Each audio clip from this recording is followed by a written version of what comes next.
The following is a conversation with Elon Musk, his third time on this, the Lex Friedman podcast. Yeah, make yourself comfortable. Boo. No, wow, okay. No. You don't do the headphone thing? No. Okay. Right. I mean, how close do I need to get this thing? The closer you are, the sexier you sound. Hey, babe. Yep. What's up? Can't get enough of your love, baby. I'm going to clip that out anytime somebody messages me about If you want my body and you think I'm sexy, come right out and tell me so. do. So good. Okay, serious mode activate. All right. Serious mode. Come on, you're Russian. You can be serious. Yeah, I know. Everyone's serious all the time in Russia. Yeah. Yeah. But we'll get there. We'll get there. Yeah. It's gotten soft.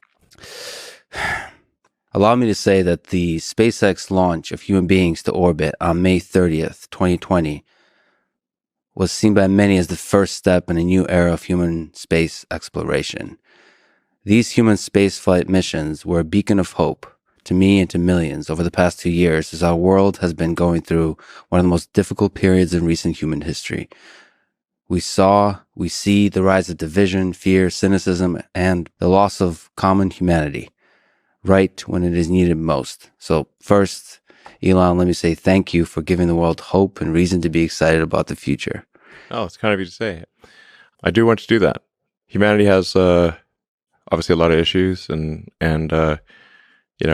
people at times do bad things, but despite all that, I love humanity, and I think we should make sure we do everything we can to have a good future and an exciting future, and one where that maximizes the happiness of the people. Let me ask about Crew Dragon Demo 2. So that first flight with humans on board, how did you feel leading up to that launch? Were you scared? Were you excited? What was going through your mind? So much was at stake.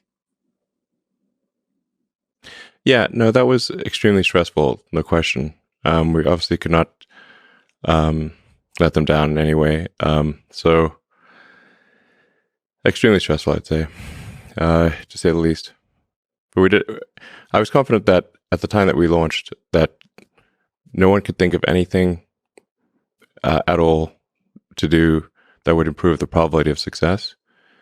And we racked our brains to think of any possible way to improve the probability of success. We could not think of anything more, and nor could NASA. And so then that's just the best that we could do. So then we went ahead and launched.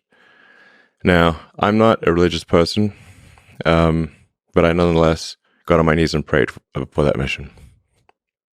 Were you able to sleep? No. How did it feel when it was a success? First, when the launch was a success, and when they returned back home or back to Earth? It was a great relief. Yeah.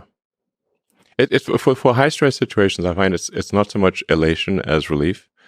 I think once as we got more comfortable and proved out the systems, because we really you got to make sure everything works. It was definitely a lot more enjoyable with the subsequent astronaut missions, and I thought the Inspiration mission was actually very inspiring. Inspiration 4 mission. I'd encourage people to watch the Inspiration documentary on Netflix. It's actually really good, and it really is inspired. I was actually inspired by that, and so that one I felt I was kind of able to enjoy the actual mission and not just be super stressed all the time. So for people that somehow don't know, it's the all-civilian, first time all-civilian out to space, out to orbit. Yeah, and it was I think the highest orbit that in 30 or 40 years or something. The only one that was higher was the one shuttle, a Hubble servicing mission. And then before that, it would have been Apollo in 1972. It's pretty wild. So it's cool. It's good. I think as a species, we want to be continuing to do better and reach higher ground and I think it would be tragic, extremely tragic, if Apollo was the high watermark for humanity, and that's as far as we ever got. And it's concerning that here we are, 49 years after the last mission to the moon, and so almost half a century, and we've not been back. And that's worrying. It's like, does that mean we've peaked as a civilization, or what? So, like, I think we got to get back to the moon and build a base there. A science base. I think we could learn a lot about the nature of the universe if we have a proper science base on the moon. Like we have a science base in Antarctica and, many other parts of the world. And so that's I think the next big thing. We've got to have like a serious like moon base, and then get people to Mars and, get out there and be a spacefaring civilization.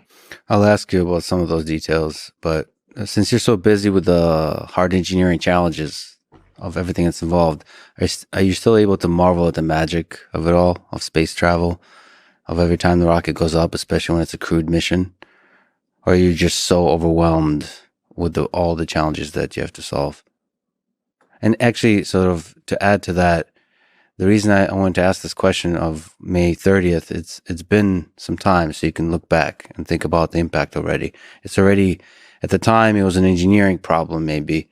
Now it's becoming a historic moment. Like, it's a moment that, how many moments will be remembered about the 21st century? To me, that or something like that, maybe Inspiration 4, or one of those would be remembered as the early steps of a new age of space exploration. Yeah. I mean, during the launches itself, so I mean, the thing I think maybe some people know, but a lot of people don't know, is like, I'm actually the chief engineer of SpaceX. So, I've signed off on pretty much all the design decisions. And, so if there's something that goes wrong with that vehicle, it's fundamentally my fault, so, so I'm really just thinking about all the things that, like, so when I see the rocket, I see all the things that could go wrong and the things that could be better. And the same with the Dragon spacecraft. It's like, other people say, "Oh, this is a spacecraft or a rocket, and this looks really cool." I'm like, I've like a readout of like, these are the risks, these are the problems. That's what I see, like, so it's not what other people see when they see the product, So let me ask you then to analyze Starship in that same way.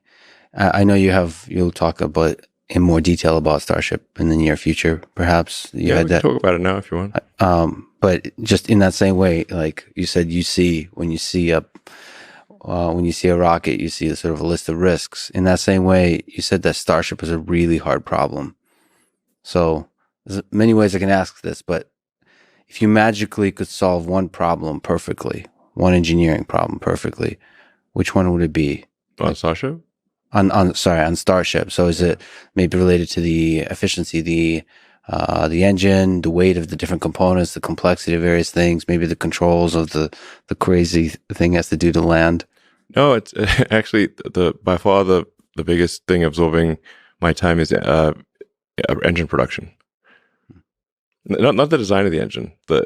I've often said prototypes are easy, production is hard. So we have the most advanced rocket engine that's ever been designed. Because I say currently the best rocket engine ever is probably the RD-180 or RD-170. That's the Russian engine, basically. And still, I think an engine should only count if it's gotten something to orbit. So our engine has not gotten anything to orbit yet, but it's the first engine that's actually better than the Russian RD engines, which were amazing design. So you're talking about Raptor engine. What makes it amazing? What are the different aspects of it that make it, like, what are you the most excited about if the whole thing works in terms of efficiency, all those kinds of things? Well, the Raptor is a full flow staged combustion engine, and it's at operating at a very high chamber pressure. So one of the key figures of merit, or perhaps the key figure of merit, is what is the chamber pressure at which the rocket engine can operate. That's the combustion chamber pressure. So a Raptor is designed to operate at 300 bar, possibly maybe higher. That's 300 atmospheres. So the record right now for operational engine is the RD engine that I mentioned, the Russian RD, which is, I believe, around 267 bar. And the difficulty of the chamber pressure increases on a nonlinear basis. So 10% more chamber pressure is more like 50% more difficult. But that chamber pressure is that is what allows you to get a very high power density for the engine. So enabling a very high thrust to weight ratio and a very high specific impulse. So specific impulse is like a measure of the efficiency of a rocket engine. Or it's really the exhaust, the effective exhaust velocity of the gas coming out of the engine. So with a very high chamber pressure, you can have a compact engine that nonetheless has a high expansion ratio, which is the ratio between the exit nozzle and the throat. So you know, engine's got, like, you see a rocket engine's got like sort of like a hourglass shape. It's like a chamber, and then it necks down, and then there's a nozzle, and the ratio of the exit diameter to the throat is expansion ratio. So why is it such a hard engine to manufacture at scale? It's very complex. So a lot of what does complexity mean here? Is a lot of components involved. There's a lot of components and a lot of unique materials that so we had to invent several alloys that don't exist in order to make this engine work. So it's a materials problem too. It's a materials problem, and in a staged combustion, a full flow staged combustion, there are many feedback loops in the system. So you basically you've got propellant and hot gas flowing simultaneously to so many different places on the engine, and they all have a recursive effect on each other. So you change one thing here, it has a recursive effect here. It changes something over there, and it's quite hard to control. There's a reason no one's made this before. But and the reason we're doing a staged combustion full flow is because it has the highest theoretical possible efficiency. So in order to make a fully reusable rocket, which that's really the holy grail of orbital rocketry, you have to have everything's got to be the best. It's got to be the best engine, the best airframe, the best heat shield, extremely light avionics, very clever control mechanisms. You've got to shed mass in any possible way that you can. For example, instead of putting landing legs on the booster and ship, we are going to catch them with a tower to save the weight of the landing legs. So that's like, I mean, we're talking about catching the largest flying object ever made on a giant tower with chopstick arms.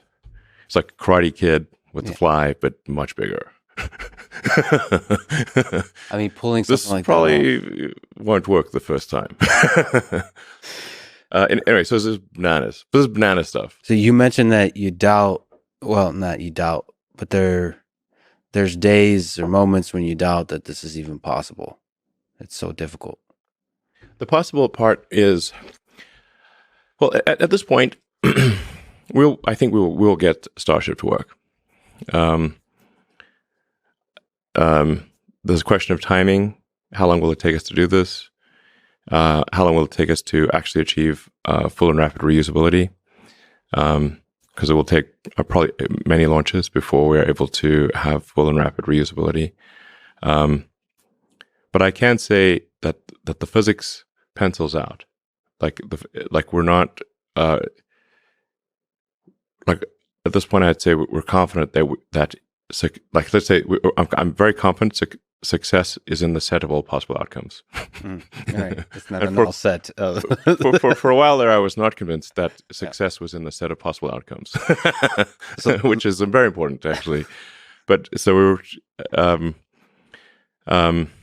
So you're saying there's a chance. I'm saying there's a chance, exactly. Right, cool. Just not sure how long it will take. But we have a very, very talented team. They're working night and day to make it happen. And like I said, the critical thing to achieve for the revolution in spaceflight and for humanity to be a spacefaring civilization is to have a fully and rapidly reusable orbital rocket. There's not even been any orbital rocket that's been fully reusable ever, and this has always been the holy grail of rocketry. And many smart people, very smart people, have tried to do this before and have not succeeded. So, because it's such a hard problem. What's your source of belief in situations like this? When the engineering problem is so difficult, there's a lot of experts, many of whom you admire, who have failed in the past. Yes. And a lot of people, a lot of experts, maybe journalists, all the kind of, the public in general have a lot of doubt about whether it's possible. And you yourself know that even if it's a non-null set, non-empty set of success, it's still unlikely or very difficult. Like, where do you go to, both personally, intellectually, as an engineer, as a team, like for source of strength needed to sort of persevere through this and to keep going with the project, take it to completion?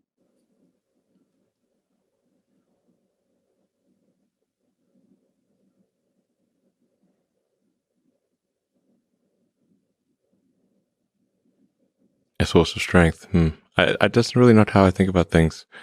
I mean, for me, it's simply this is something that is important to get done, and we should just keep doing it, or die trying.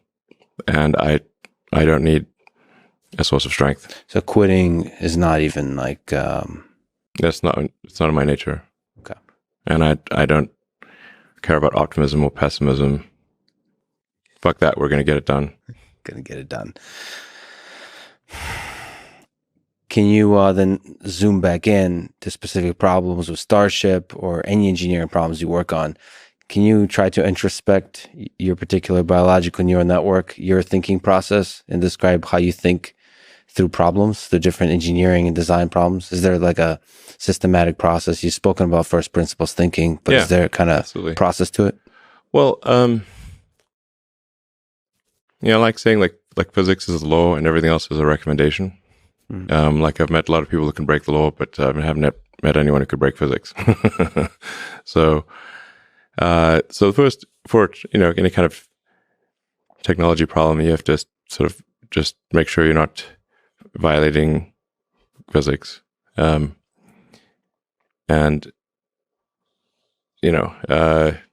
first principles analysis, I think, is something that can be applied to really any walk of life, anything really. It's really just saying, let's boil something down to the most fundamental principles, the things that we are most confident are true at a foundational level, and that sets your axiomatic base, and then you reason up from there, and then you cross-check your conclusion against the axiomatic truths.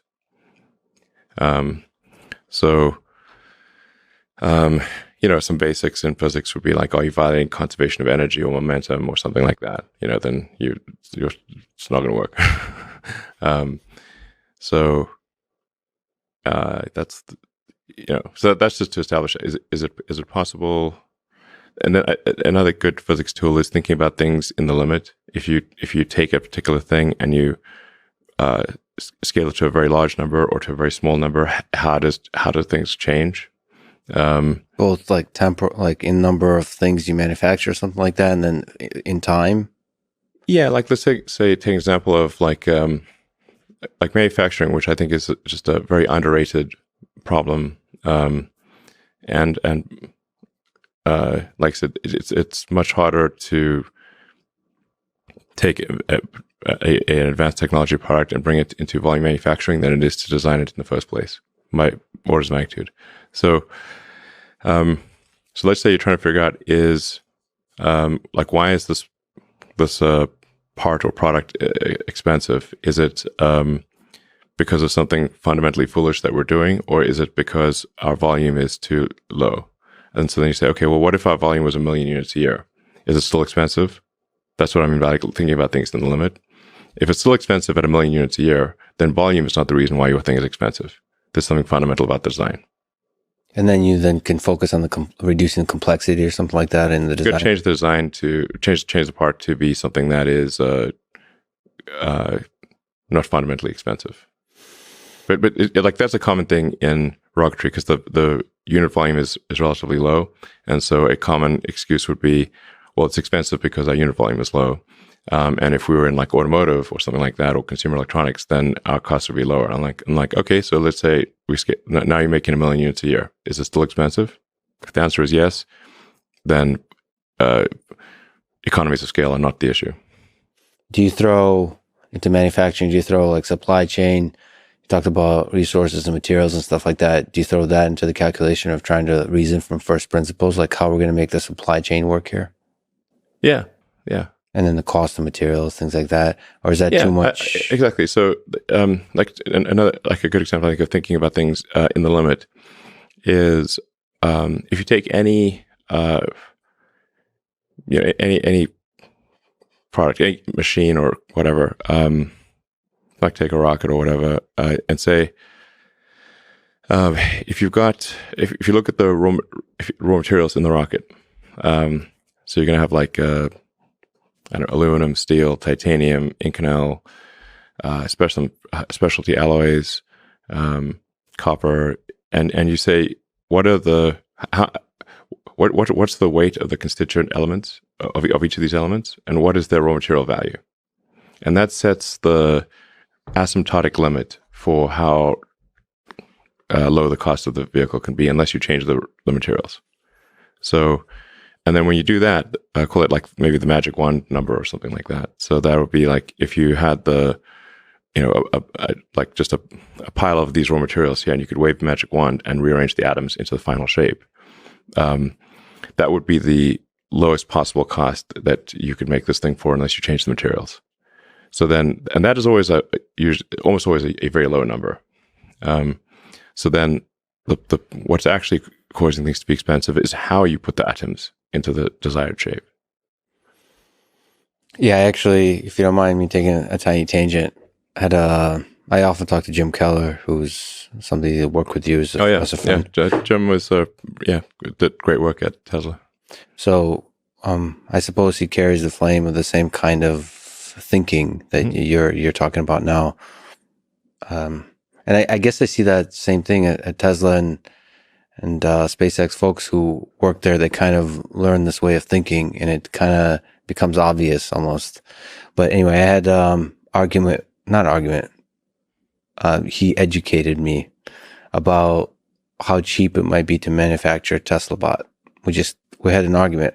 How can you reduce the cost of scale of producing a robot? Because I gotten a chance to interact quite a bit, obviously in the academic circles with humanoid robots and then Boston Dynamics and stuff like that.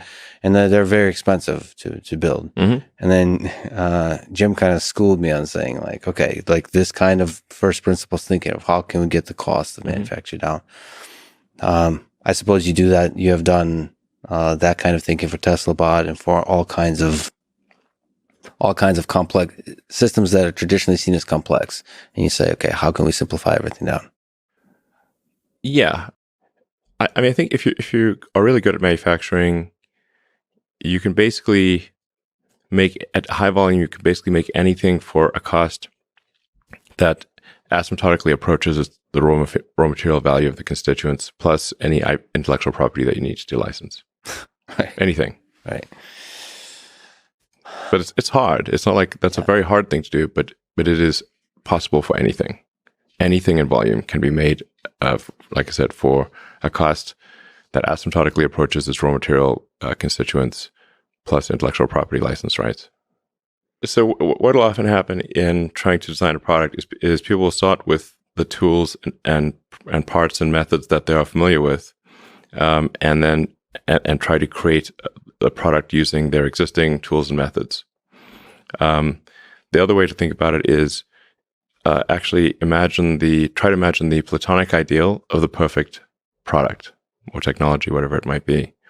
And say, what is the perfect arrangement of atoms that would be the best possible product? And now let us try to figure out how to get the atoms in that shape. I mean, it sounds it's almost like Rick and Morty absurd until you start to really think about it, and you really should think about it in this way, because everything else is kind of if you think you might fall victim to the momentum of the way things were done in the past unless you think in this way. Well, just as a function of inertia, people will want to use the same tools and methods that they are familiar with. That's what they'll do by default. Yeah. And then that will lead to an outcome of things that can be made with those tools and methods, but is unlikely to be the platonic ideal of the perfect product. So that's why it's good to think of things in both directions. So, like, what can we build with the tools that we have, but also what is the theoretical perfect product look like? And that theoretical perfect product is going to be a moving target, because as you learn more, the definition for that perfect product will change, because you don't actually know what the perfect product is, but you can successfully approximate a more perfect product. So thinking about it like that, and then saying, okay, now what tools, methods, materials, whatever, do we need to create in order to get the atoms in that shape? But people rarely think about it that way. But it's a powerful tool. I should mention that the brilliant Siobhan Zillis is hanging out with us, in case you hear a voice of wisdom from outside, from up above. Okay, so let me ask you about Mars. You mentioned it would be great for science to put a base on the moon to do some research, but the truly big leap, again in this category of seemingly impossible, is to put a human being on Mars. When do you think SpaceX will land a human being on Mars?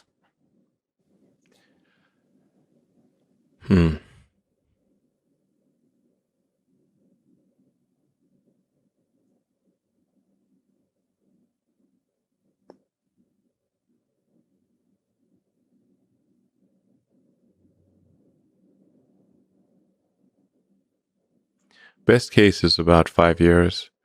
Worst case, 10 years. What are the determining factors, would you say, from an engineering perspective, or is that not the bottlenecks? It's fundamentally engineering the vehicle. Starship is the most complex and advanced rocket that's ever been made by, I don't know, order of magnitude or something like that. It's a lot.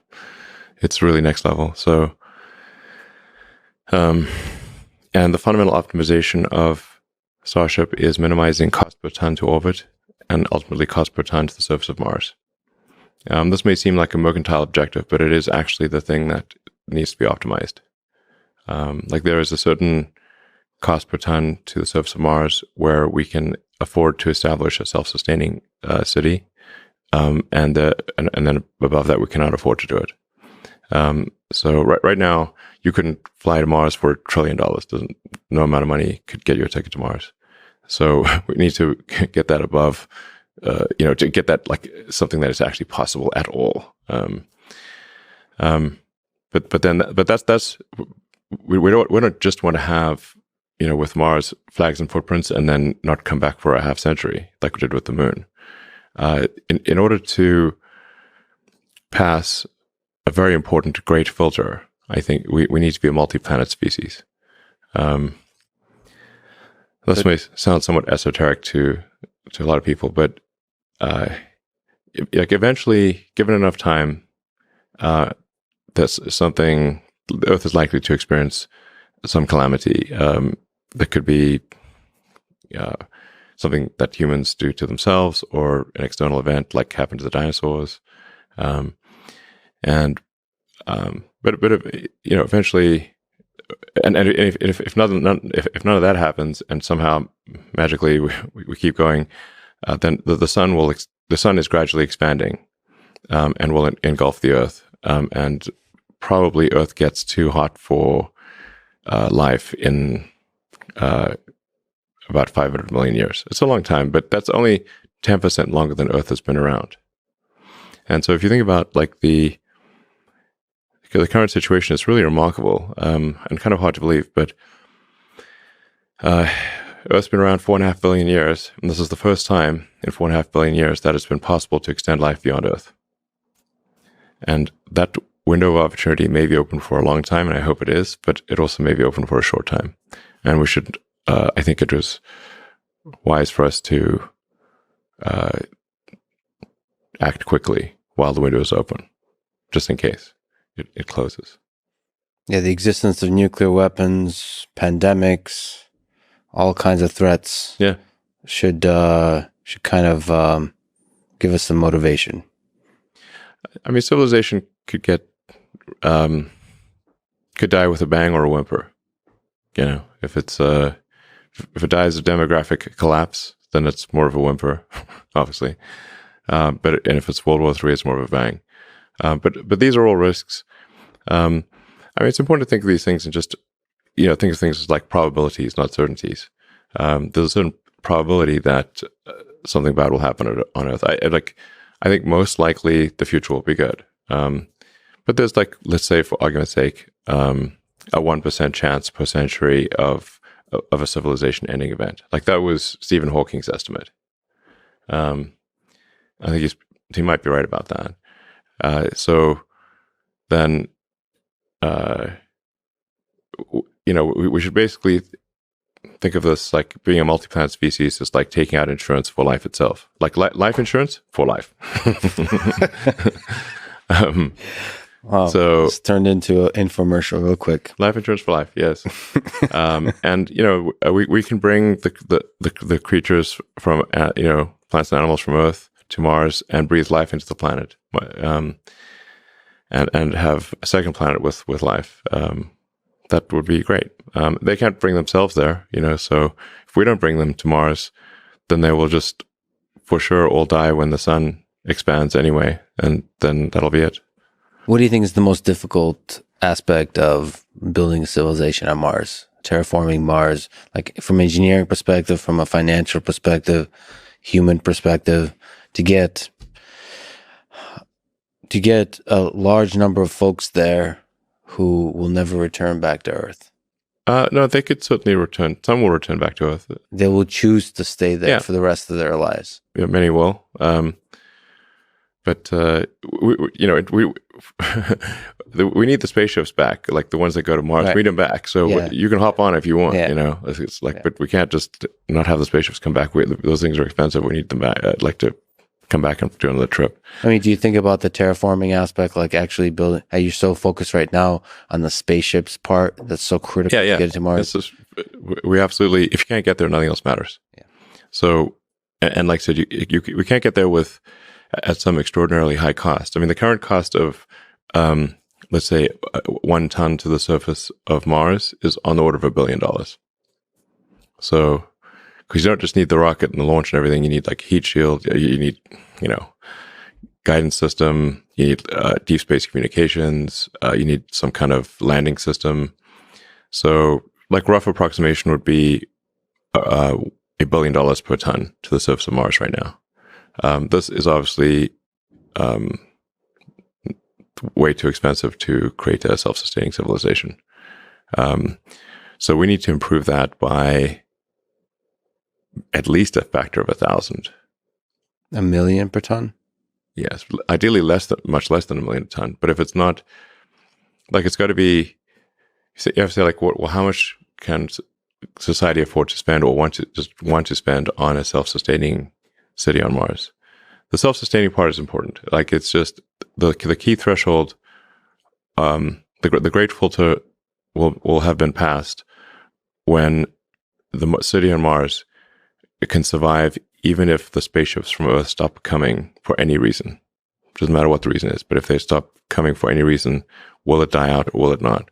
And if there's even one critical ingredient missing, then it still doesn't count. It's like, if you're on a long sea voyage and you've got everything except vitamin C, and it's only a matter of time, you're going to die. So we got to get a Mars city to the point where it's self-sustaining. I'm not sure this will really happen in my lifetime, but I hope to see it at least have a lot of momentum. And then you could say, okay, what is the minimum tonnage necessary to have a self-sustaining city? And there's a lot of uncertainty about this. So you could say, like, I don't know, it's probably at least 1 million tons, because you have to set up a lot of infrastructure on Mars. Like I said, you can't be missing anything that, in order to be self-sustaining, you can't be missing. Like, you need, semiconductor fabs, you need iron ore refineries, you need lots of things, and Mars is not super hospitable. It's the least inhospitable planet, but it's definitely a fixer-upper of a planet. Outside of Earth. Yes. Earth is pretty Earth good. Earth is like easy. Yeah. And also we should clarify, in the solar system. Yes, in the solar system. There might be nice, like, vacation spots. There might be some great planets out there, but it's hopeless. Too hard to get there? Yeah, way too hard, to say the least. Let me push back on that. Not really a pushback, but a quick curveball of a question. So you did mention physics as the first starting point. So general relativity allows for wormholes. They technically can exist. Do you think those can ever be leveraged by humans to travel faster than the speed of light? Well, or are you saying the wormhole thing is debatable. We currently do not know of any means of going faster than the speed of light. There is there are some ideas about having space, so you're going to move at the speed of light through space, but if you can make space itself move, that's warping space. Space is capable of moving faster than the speed of light. Right. Like the universe in the Big Bang, the universe expanded at much more than the speed of light, by a lot. Yeah. But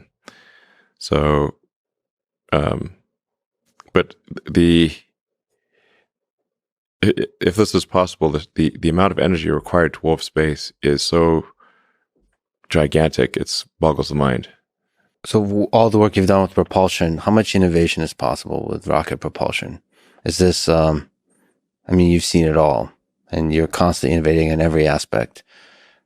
How much is possible? Like, how much can you get 10x somehow? Is there something in there in physics that you can get significant improvement in terms of efficiency of engines and all those kinds of things?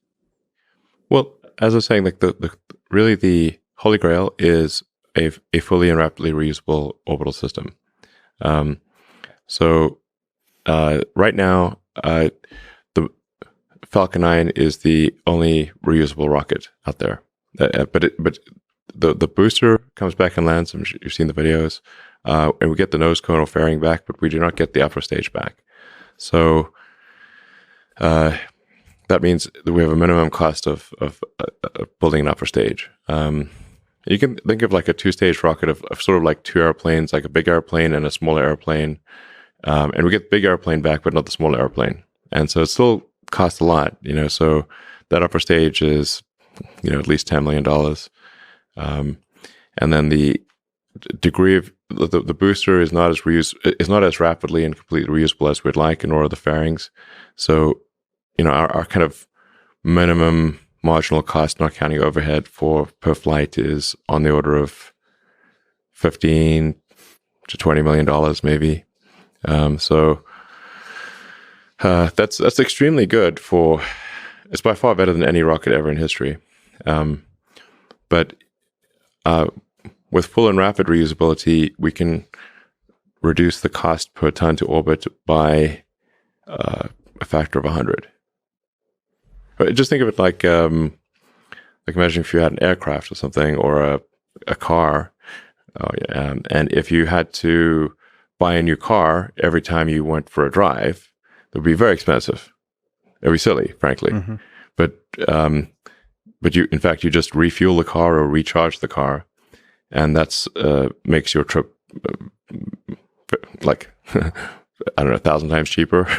So it's the same for rockets. It's very difficult to make this complex machine that can go to orbit, and so if you cannot reuse it and have to throw even any significant part of it away, that massively increases the cost. So, Starship in theory could do a cost per launch of like $1 million, maybe $2 million or something like that, and put over 100 tons in orbit, which is crazy. Yeah. So that's incredible. So you're saying like it's by far the biggest bang for the buck is to make it fully reusable versus like some kind of brilliant breakthrough in theoretical physics. No. There's no brilliant break. No, there's no. You're going to make the rocket reusable.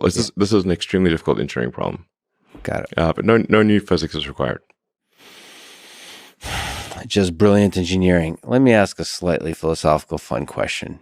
Gotta ask. I know you're focused on getting to Mars, but once we're there on Mars, what form of government, economic system, political system do you think would work best for an early civilization of humans? The interesting reason to talk about this stuff, it also helps people dream about the future. I know you're really focused about the short-term engineering dream, but it's like, I don't know, there's something about imagining an actual civilization on Mars that really gives people hope. Well, it would be a new frontier and an opportunity to rethink the whole nature of government, just as was done in the creation of the United States. So, I would suggest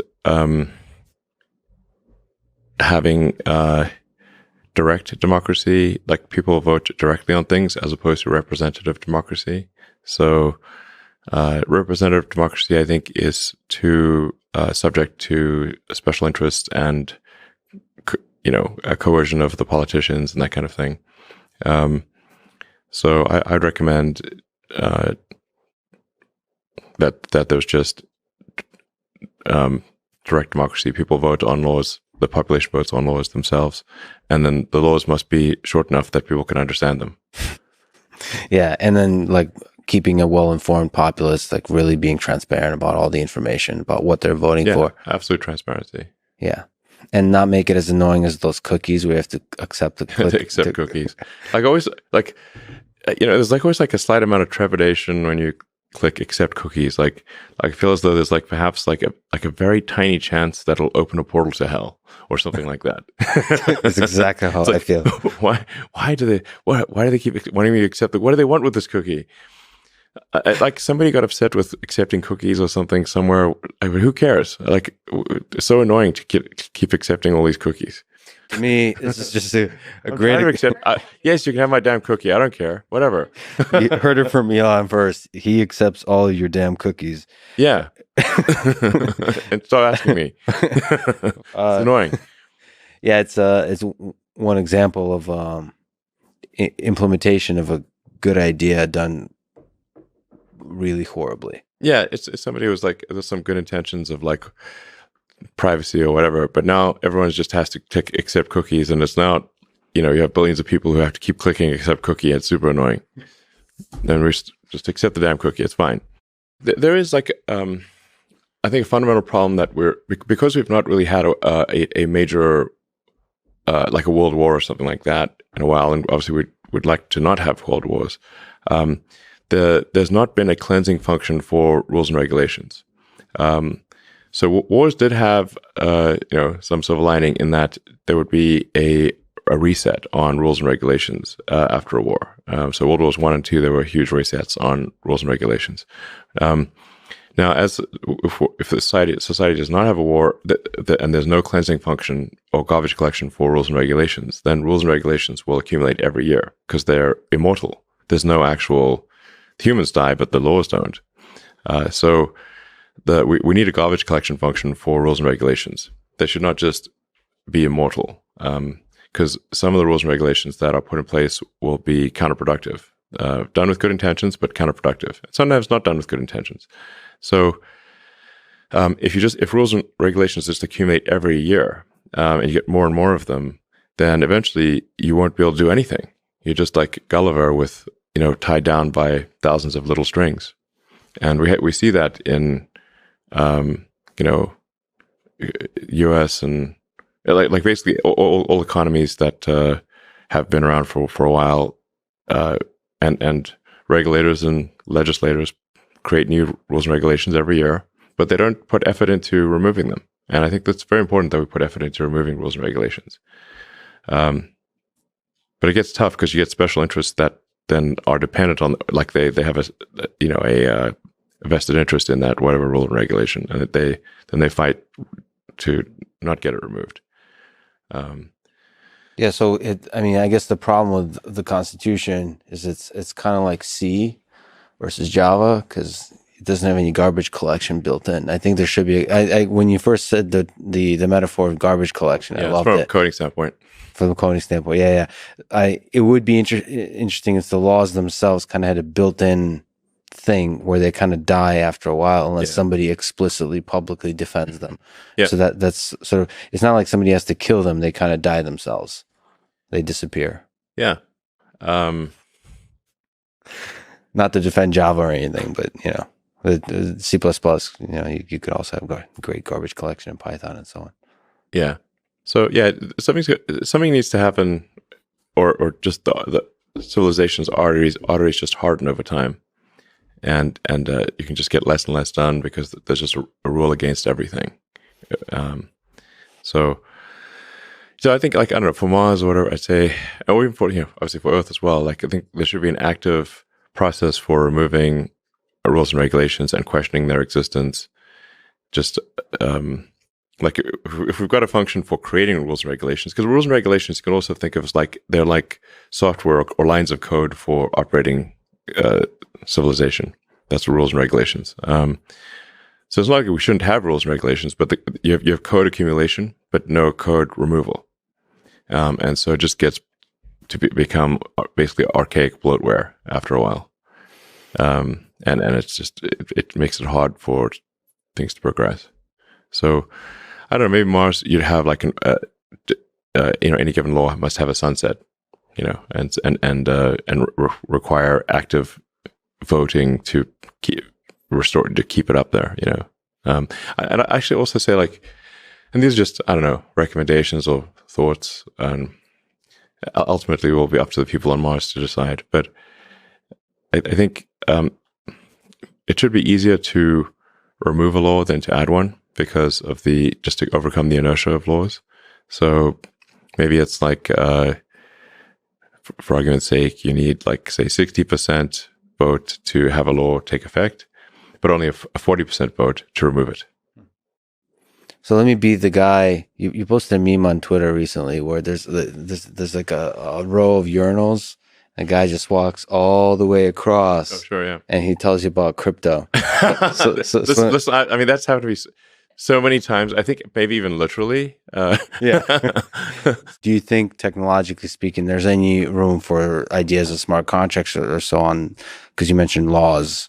That's an interesting use of things like smart contracts to implement the laws by which governments function. Like something built on Ethereum, or maybe a dog coin that enables smart contracts somehow.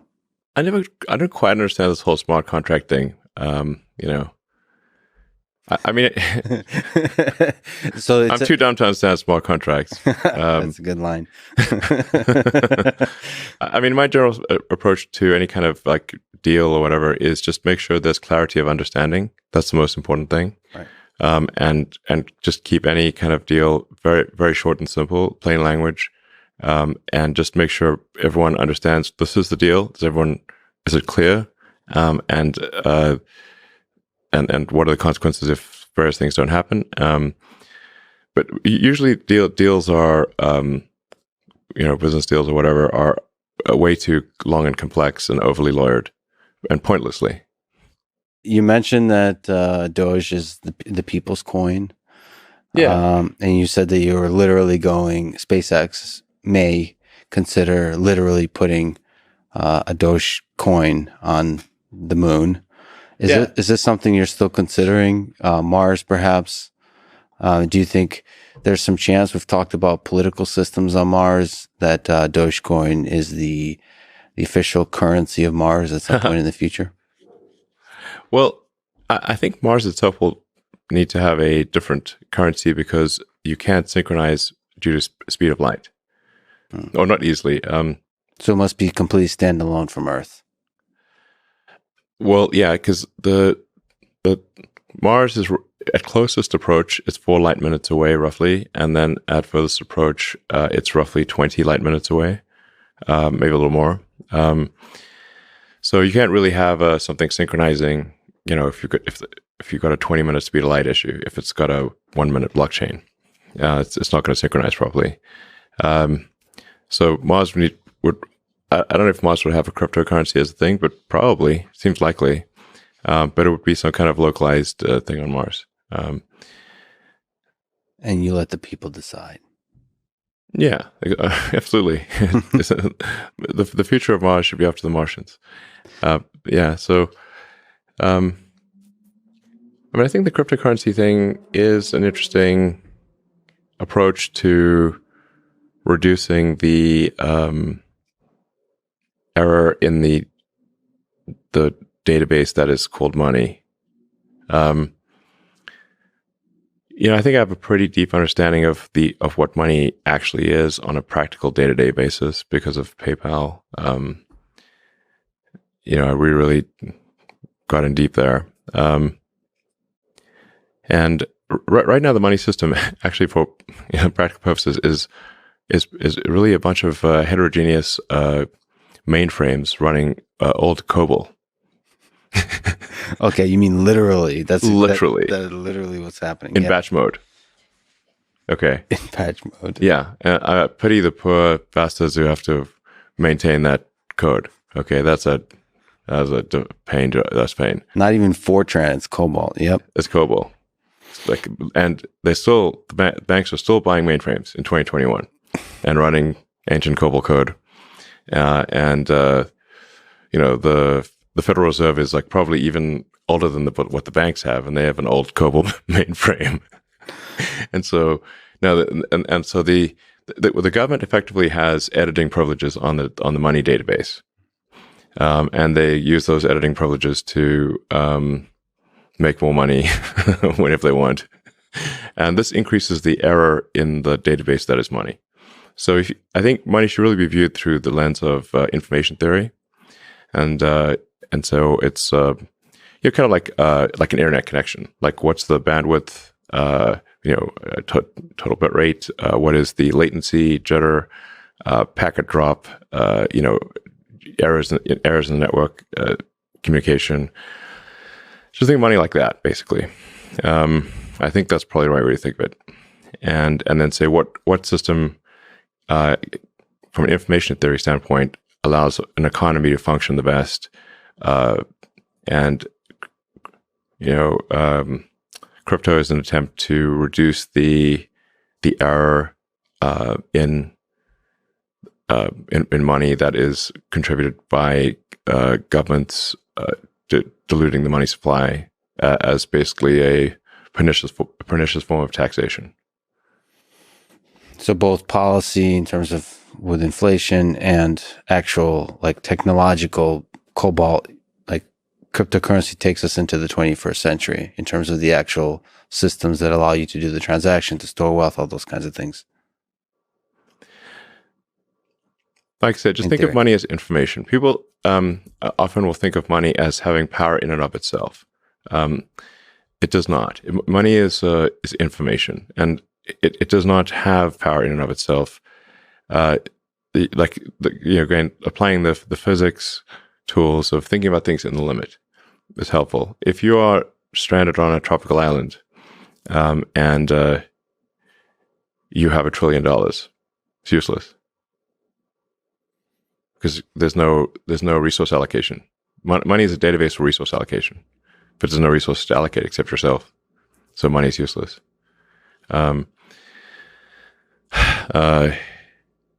If you're stranded on a desert island with no food, all the Bitcoin in the world will not stop you from starving.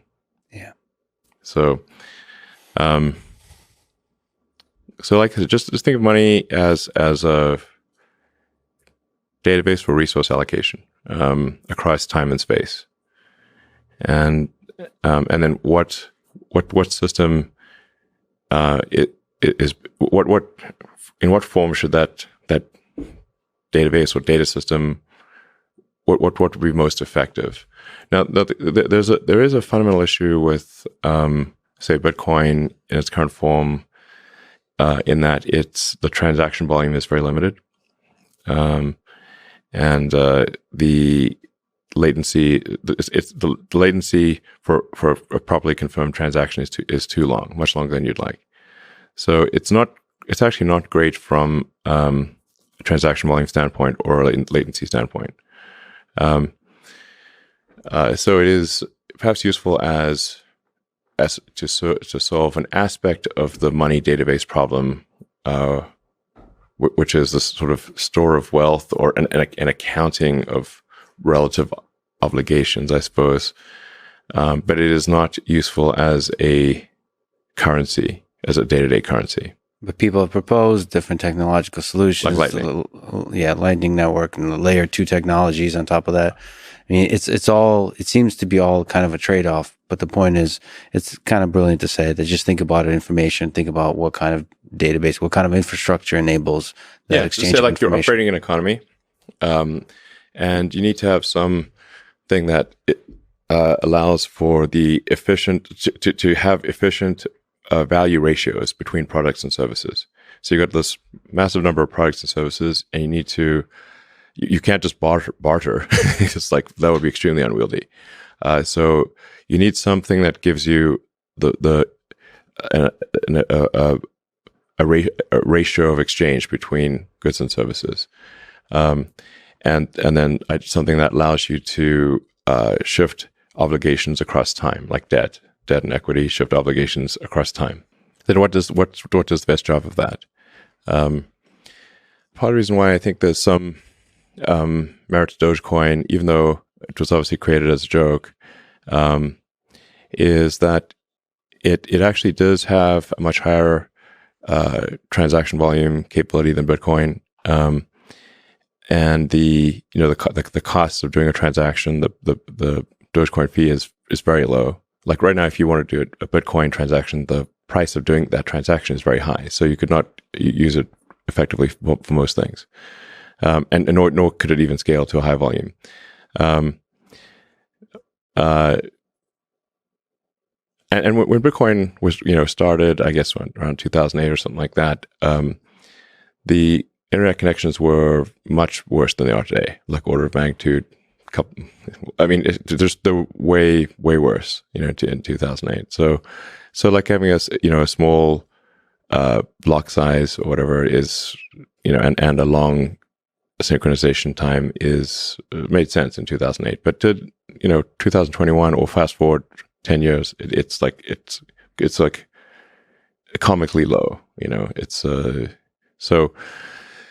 And I think there's some value to having a linear increase in the amount of currency that is generated.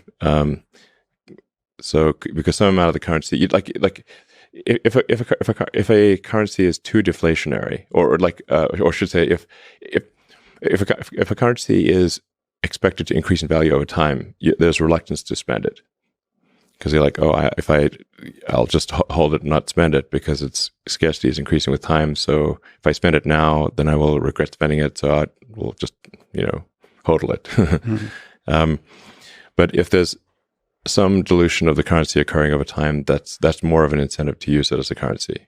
So Dogecoin, somewhat randomly, has just a fixed number of sort of coins or hash strings that are generated every year. So there's some inflation, but it's not a percentage base. It's a fixed number. So the percentage of inflation will necessarily decline over time. I'm not saying that it's like the ideal system for a currency, but I think it actually is just fundamentally better than anything else I've seen, just by accident. So I like how you said around 2008. So you're not, some people suggested you might be Satoshi Nakamoto. You've previously said you're not. Let me ask. Not. You're not, for sure. Would you tell us if you were? Yes. Okay. Do you think it's a feature or a bug that he's anonymous, or she, or they? It's an interesting kind of quirk of human history that there is a particular technology that is a completely anonymous inventor or creator.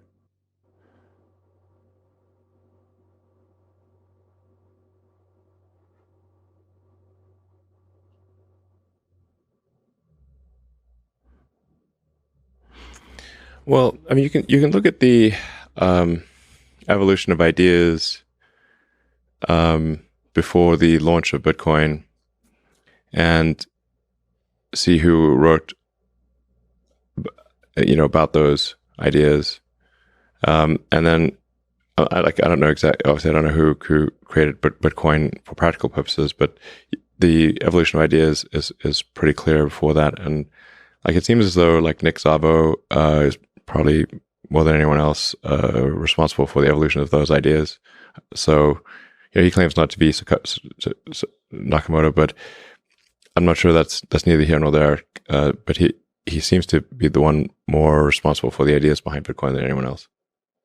So it's not perhaps like singular figures aren't even as important as the figures involved in the evolution of ideas that led to a thing. So yeah, it's perhaps it's sad to think about history, but maybe most names will be forgotten anyway.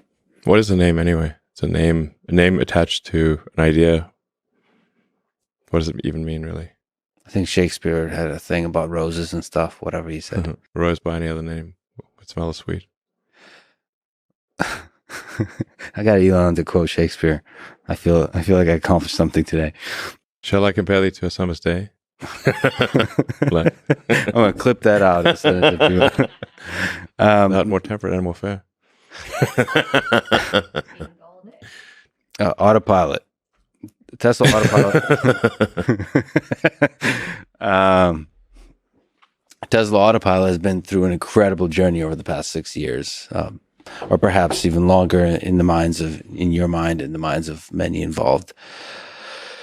I think that's where we first connected. Really, was the autopilot stuff, autonomy, and the whole journey was incredible to me to watch. I was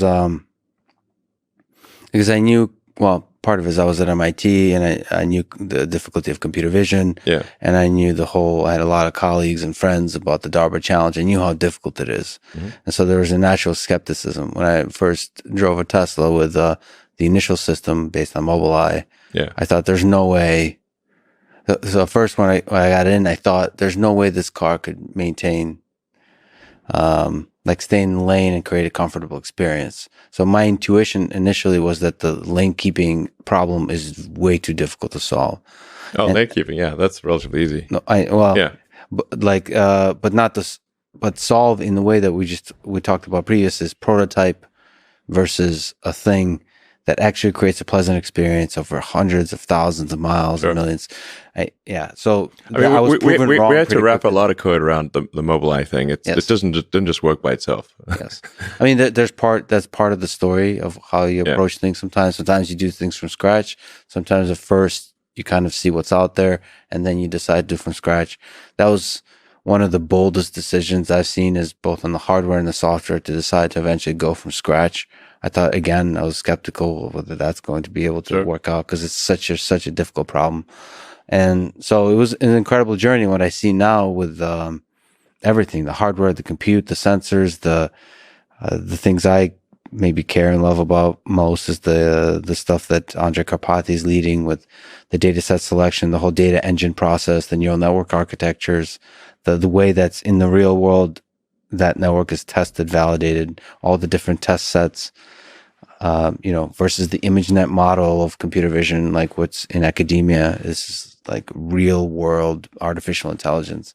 Yeah. So, and Andre is awesome and obviously plays an important role, but we have a lot of really talented people driving things. So, and Ashok is actually the head of autopilot engineering.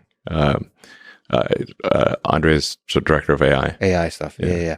So I'm aware that there's an incredible team of just a lot going on. Yeah, just obviously people will give me too much credit, and they'll give Andre too much credit. So, and people should realize how much is going on under the hood. It's just a lot of really talented people. The Tesla Autopilot AI team is extremely talented. It's like some of the smartest people in the world. So we're getting it done. What are some insights you've gained over those 5-6 years of autopilot about the problem of autonomous driving? So you leaped in having some sort of first principles kinds of intuitions, but nobody knows how difficult the problem. I thought the self-driving problem would be hard, but it was harder than I thought. It's not like I thought it would be easy. I thought it would be very hard, but it was actually way harder than even that. So, I mean, what it comes down to at the end of the day is to solve self-driving, you have to solve, you basically need to recreate what humans do to drive, which is humans drive with optical senses, eyes, and biological neural nets.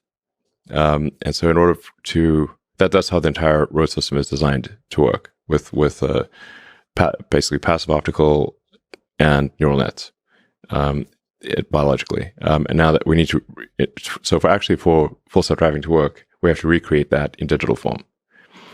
So we have to, that means cameras with advanced neural nets in silicon form, and then it will obviously solve for full self-driving. That's the only way. I don't think there's any other way. But the question is, what aspects of human nature do you have to encode into the machine, right? So you have to solve the perception problem, like detect, and then you first realize what is the perception problem for driving, like all the kinds of things you have to be able to see. Like what do we even look at when we drive? There's I just recently heard Andre talked about at MIT about like car doors. I think it was the world's greatest talk of all time about car doors. Yeah. The fine details of car doors. Like what is even an open car door, man? So like the ontology of that's the perception problem. We humans solve that perception problem, and Tesla has to solve that problem. And then there's the control and the planning coupled with the perception. You have to figure out like what's involved in driving, like especially in all the different edge cases. And then maybe you can comment on this. How much game theoretic kind of stuff needs to be involved, at a 4-way stop sign? As humans, when we drive, our actions affect the world. Like, sure, it changes how others behave. Most autonomous driving, you're usually just responding to the scene, as opposed to like really asserting yourself in the scene. Do you think? I think these sort of control logic conundrums are not the hard part. Let's see. What do you think is the hard part in this whole beautiful, complex problem? So it's a lot of friggin' software, man. A lot of smart lines of code. For sure, in order to have create an accurate vector space.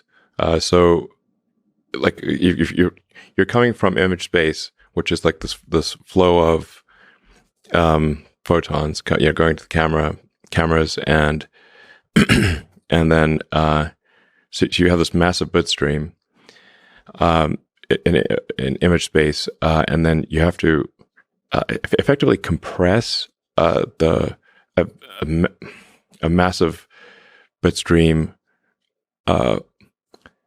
corresponding to photons that knocked off an electron in a camera sensor, and turn that bit stream into vector space. by vector space, I mean like, you've got cars and humans and lane lines and curves and traffic lights and that kind of thing. Once you have an accurate vector space, the control problem is similar to that of a video game, like a Grand Theft Auto or Cyberpunk. If you have accurate vector space, it's the control problem is I wouldn't say it's trivial. It's not trivial, but it's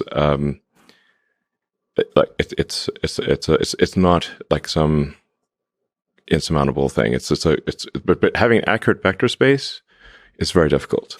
Yeah, I think we humans don't give enough respect to how incredible the human perception system is, to mapping the raw photons to the vector space representation in our heads.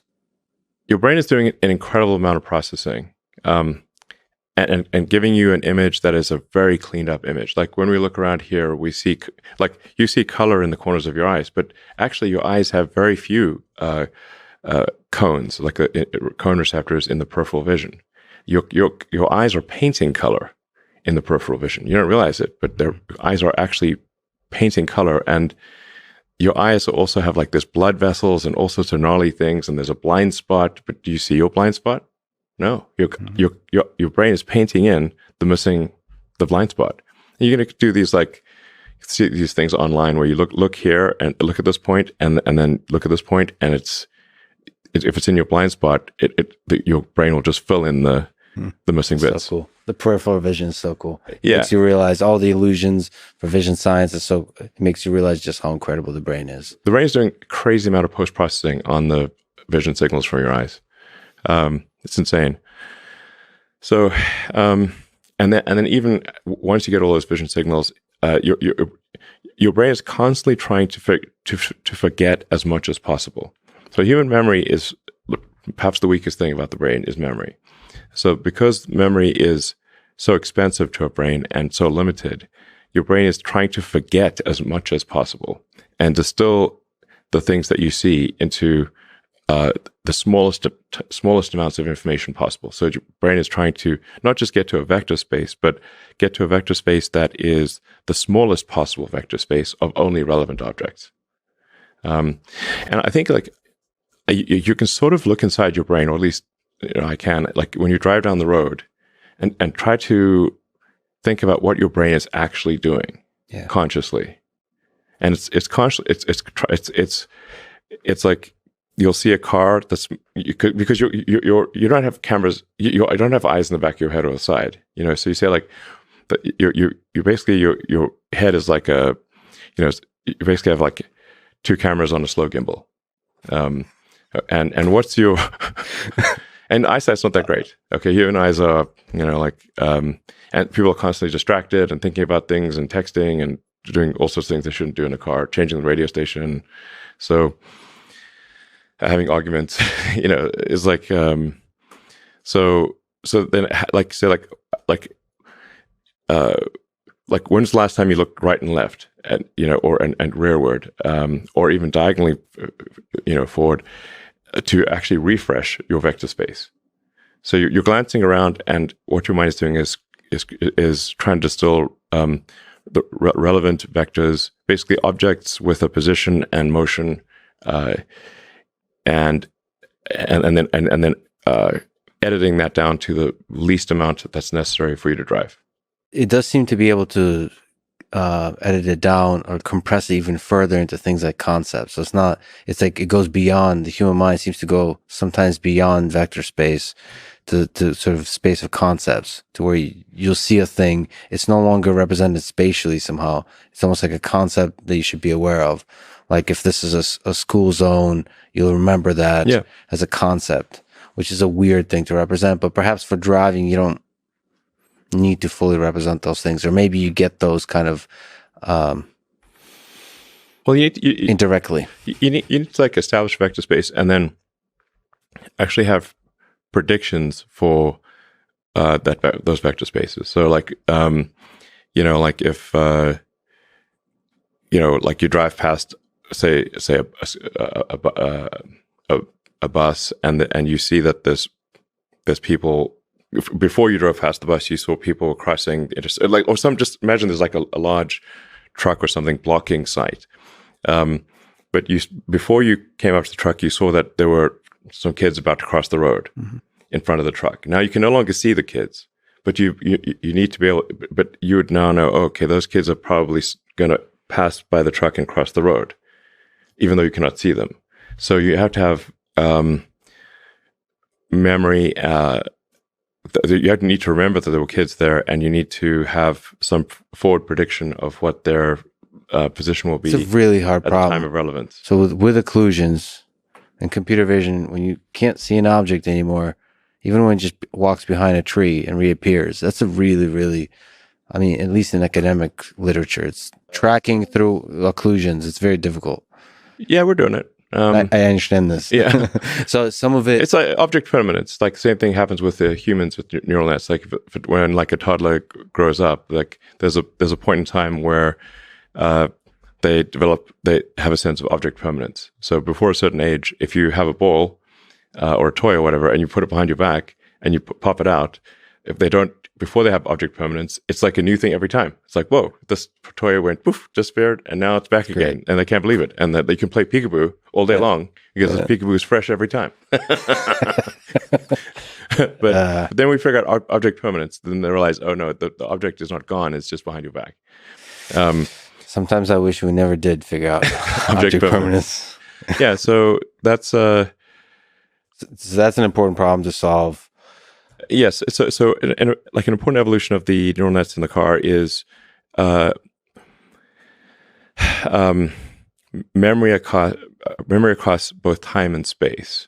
So now you can't remember, like you have to say, like, how long do you want to remember things for? And there's a cost to remembering things for a long time. So you like run out of memory if you try to remember too much for too long.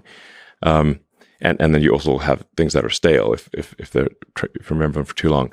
And then you also need things that are remembered over time. So even if you, like, say, have, like, for argument's sake, 5 seconds of memory on a time basis, but, like, let's say you're parked at a light and you saw, use a pedestrian example, that people were waiting to cross the road, and you can't quite see them because of an occlusion.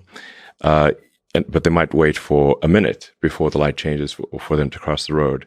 You still need to remember that that's where they were, and that they're probably going to cross the road, type of thing. So even if that exceeds your time-based memory, it should not exceed your space memory.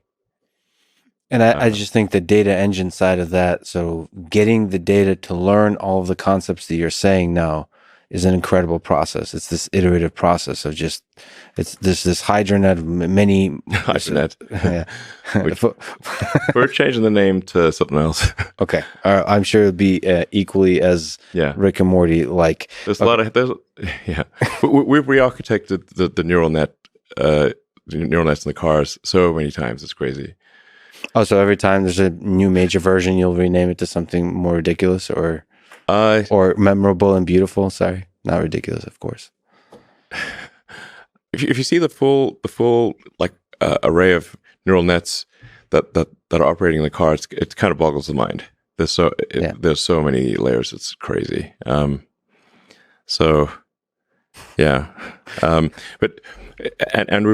we started off with simple neural nets that were basically image recognition on a single frame from a single camera, and then trying to knit those together with C. I should say we're really primarily running C here because C++ is too much overhead, and we have our own C compiler. So to get maximum performance, we actually wrote our own C compiler and are continuing to optimize our C compiler for maximum efficiency. In fact, we've just recently done a new rev on a C compiler that will compile directly to our autopilot hardware. So you want to compile the whole thing down and with your own compiler. Yeah. Like, so efficiency absolutely. Here, because there's all kinds of compute. There's CPU, GPU, there's like basic types of things. And you have to somehow figure out the scheduling across all of those things. And so you're compiling the code down that does all, okay. This is So that's why there's a lot of people involved. There's a lot of hardcore software engineering at a very sort of bare metal level, because we're trying to do a lot of compute that's constrained to our full self-driving computer. So, and we want to try to have the highest frames per second possible in a sort of very, very finite amount of compute and power. So we really put a lot of effort into the efficiency of our compute. So there's actually a lot of work done by some very talented software engineers at Tesla that at a very foundational level to improve the efficiency of compute and how we use the trip accelerators, which are basically doing matrix math, dot products, like a bazillion dot products. And it's like what are neural nets? It's like compute wise, like 99% dot products. So, and you want to achieve as many high frame rates, like a video game. You want full resolution, high frame rate, low latency, low jitter.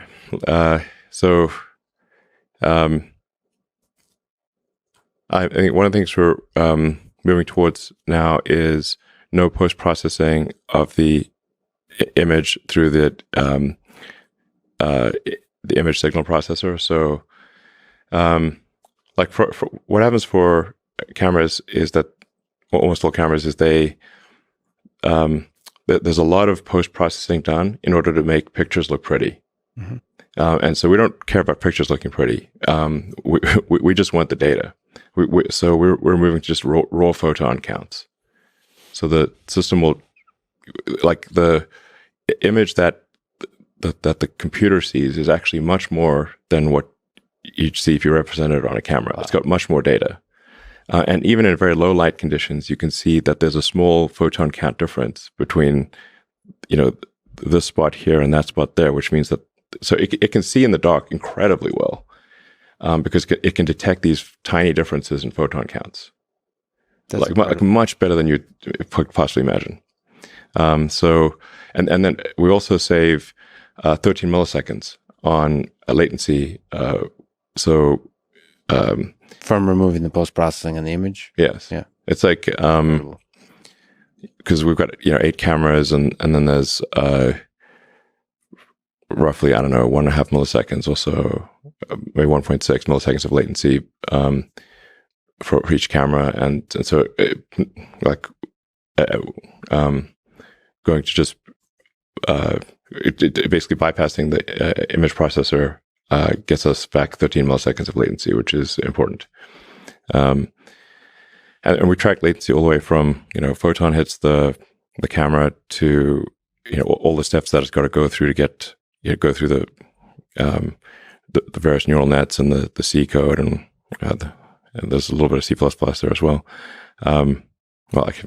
Maybe a lot, but the core stuff is the heavy duty compute is all in C.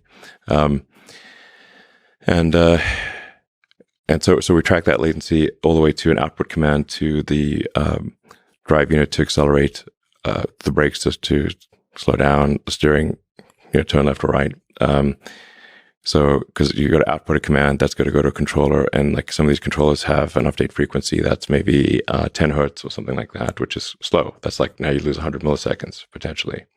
So then we want to update the drivers on the, like say, steering and braking control to have more like 100 hertz instead of 10 hertz, and you get a 10 milliseconds latency instead of 100 milliseconds worst case latency. And actually, jitter is more of a challenge than latency, because latency is like you can anticipate and predict, but if you've got a stack up of things going from the camera to the computer through then a series of other computers and finally to an actuator on the car, if you have a stack up of tolerances, of timing tolerances, then you can have quite a variable latency, which is called jitter. And that makes it hard to anticipate exactly how you should turn the car or accelerate, because if you got maybe 150, 200 milliseconds of jitter, then you could be off by up to 0.2 seconds, and this could make a big difference. So you have to interpolate somehow to deal with the effects of jitter, so that you can make like robust control decisions. You have to. So the jitter is in the sensor information, or the jitter can occur at any stage in the pipeline. You can, if you have fixed latency, you can anticipate, and like say, okay, we know that our information is, for argument's sake, 150 milliseconds stale. Okay. Like so, for 150 for argument's sake, 150 milliseconds from photons taken camera to where you can measure a change in the acceleration of the vehicle. So then you can say, okay, well, we're gonna we know it's 150 milliseconds, so we're gonna take that into account and compensate for that latency. However, if you've got then 150 milliseconds of latency plus 100 milliseconds of jitter, which could be anywhere from 0 to 100 milliseconds on top. So then your latency could be from 150 to 250 milliseconds. Now you've got 100 milliseconds that you don't know what to do with, and that's basically random. So getting rid of jitter is extremely important. And that affects your control decisions and all those kinds of things. Okay. The car is just going to fundamentally maneuver better with lower jitter. Got it. And the cars will maneuver with superhuman ability and reaction time much faster than a human. I mean, I think over time the autopilot, full self-driving will be capable of maneuvers that are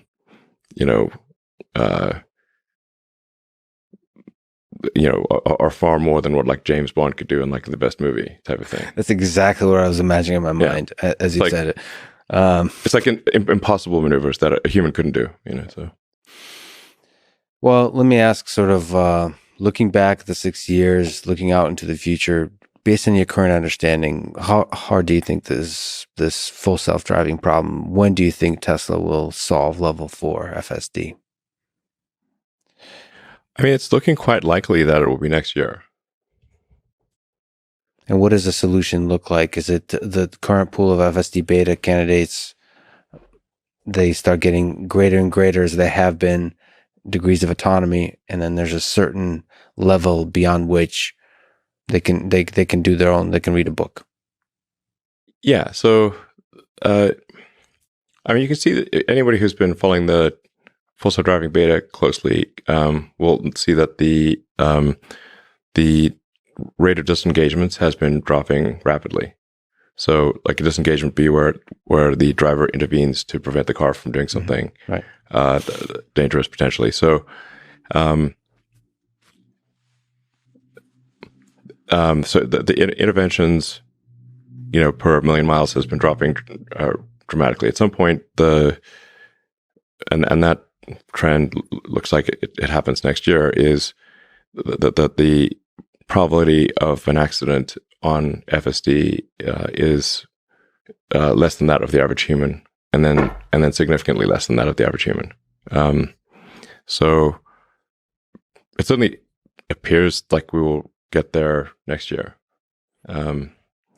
Then of course then there's going to be a case of, okay, well, we now have to prove this to regulators and prove it to and we want a standard that is not just equivalent to a human, but much better than the average human. I think it's got to be at least 2 or 3 times higher safety than a human. So 2 or 3 times lower probability of injury than a human.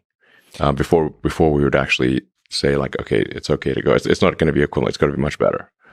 So if you look, FSD 10.6 just came out recently. 10.7 is on the way.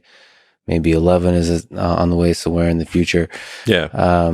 We were hoping to get 11 out this year, but it's 11 actually has a whole bunch of fundamental rewrites on the neural net architecture, and some fundamental improvements in creating vector space. So there is some fundamental leap that really deserves the 11. I mean, that's a pretty cool number. Yeah. 11 would be a single stack for all, one stack to rule them all. But there are just some really fundamental neural net architecture changes that are that will allow for much more capability, but at first they're going to have issues. So, like, we have this working on like sort of alpha software, and it's good, but it's basically taking a whole bunch of C code and deleting a massive amount of C code and replacing it with a neural net. And Andre makes this point a lot, which is like neural nets are kind of eating software.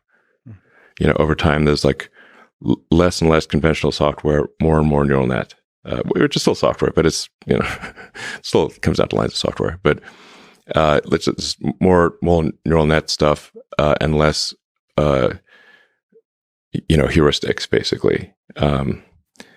If you're more matrix based stuff and less heuristics based stuff.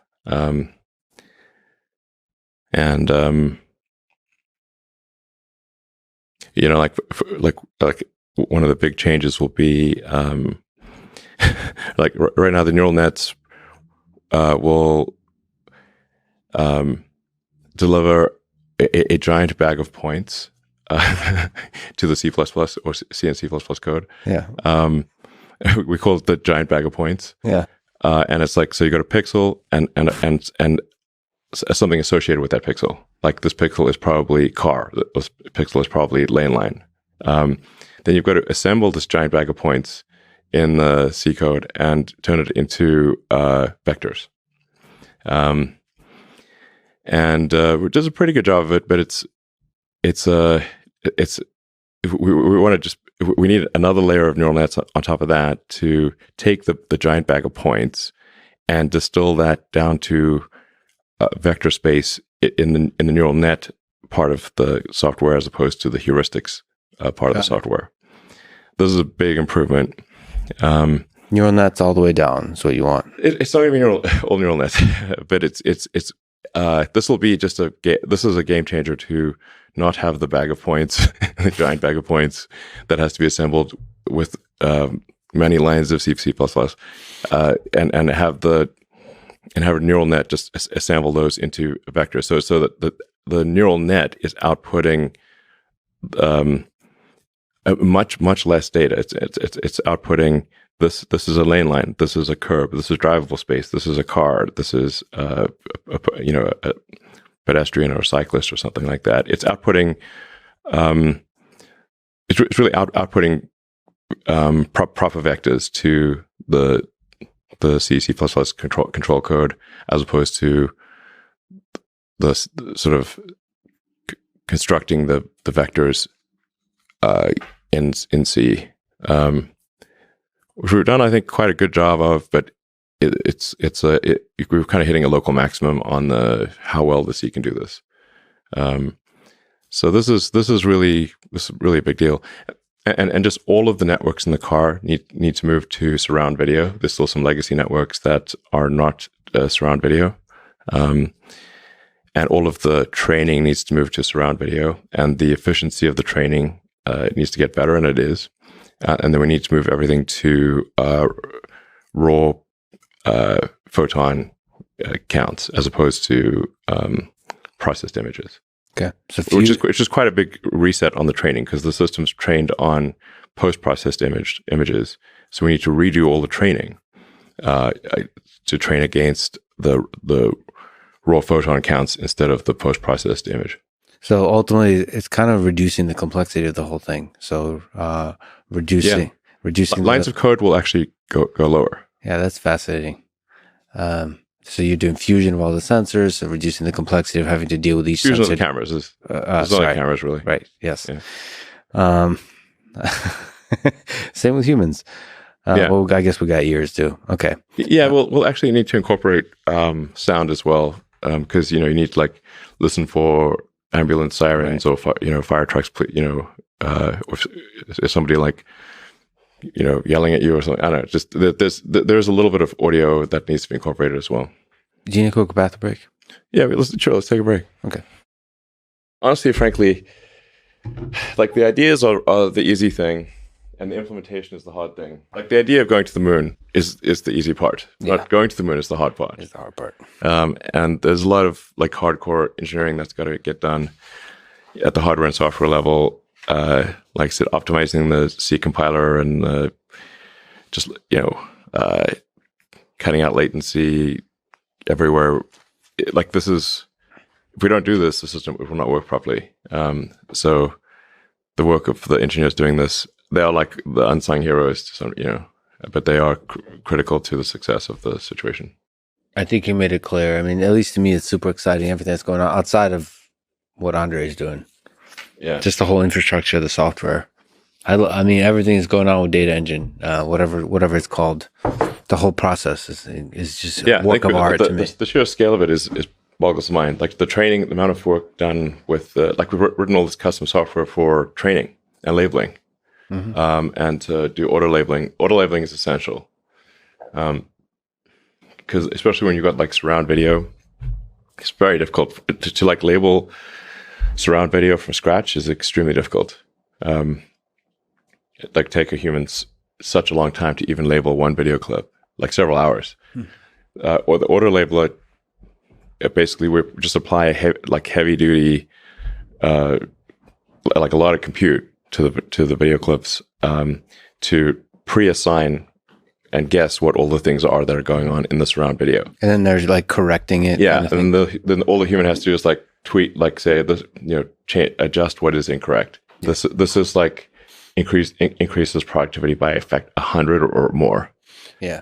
So you've presented Tesla Bot as primarily useful in the factory. First of all, I think humanoid robots are incredible. From a fan of robotics, I think the elegance of movement that humanoid robots, the bipedal robots show are just so cool. So it's really interesting that you're working on this and also talking about applying the same kind of all the ideas of some of which we've talked about with data engine, all the things that we're talking about with Tesla Autopilot, just transferring that over to just yet another robotics problem.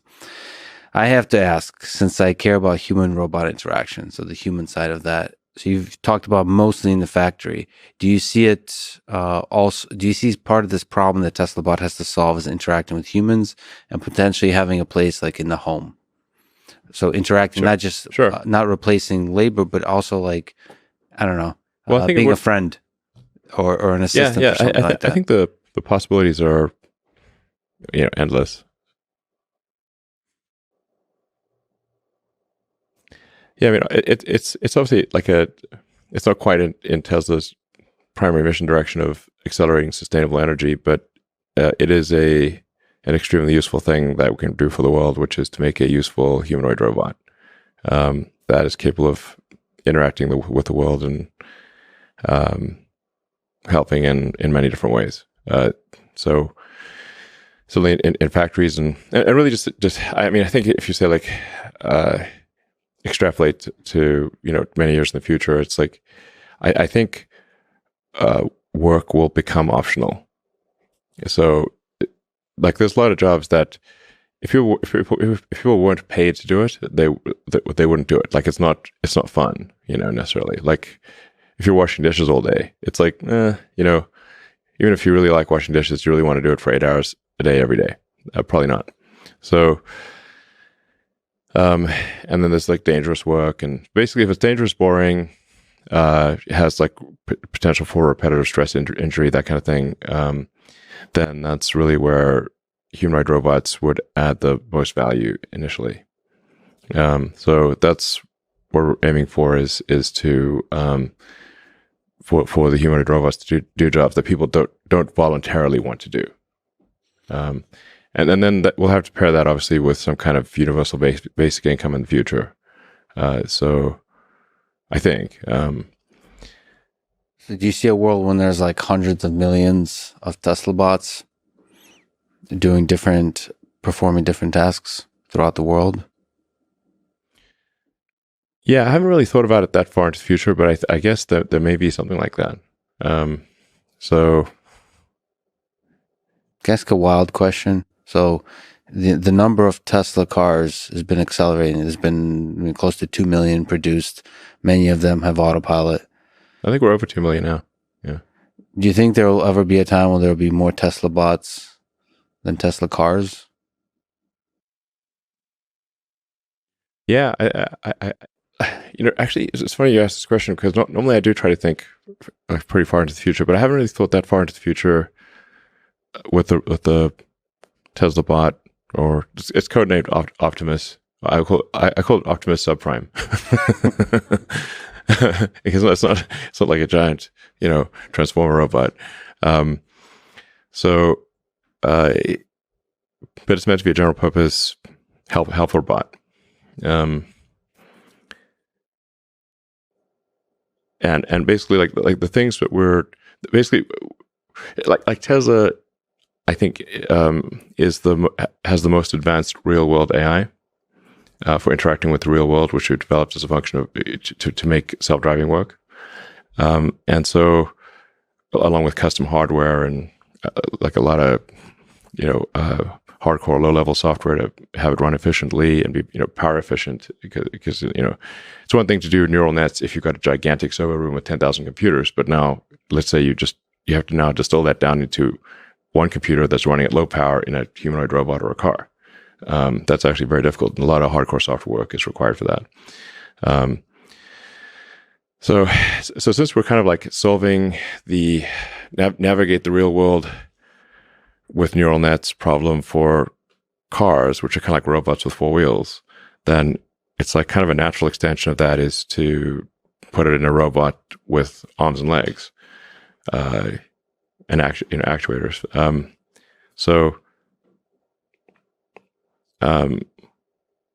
Like the two like hard things are like you basically need to have the robot be intelligent enough to interact in a sensible way with the environment. So you need real world AI, and you need to be very good at manufacturing, which is a very hard problem. Tesla's very good at manufacturing, and also has the real world AI. So making the humanoid robot work is basically means developing custom motors and sensors that are different from what a car would use. But we have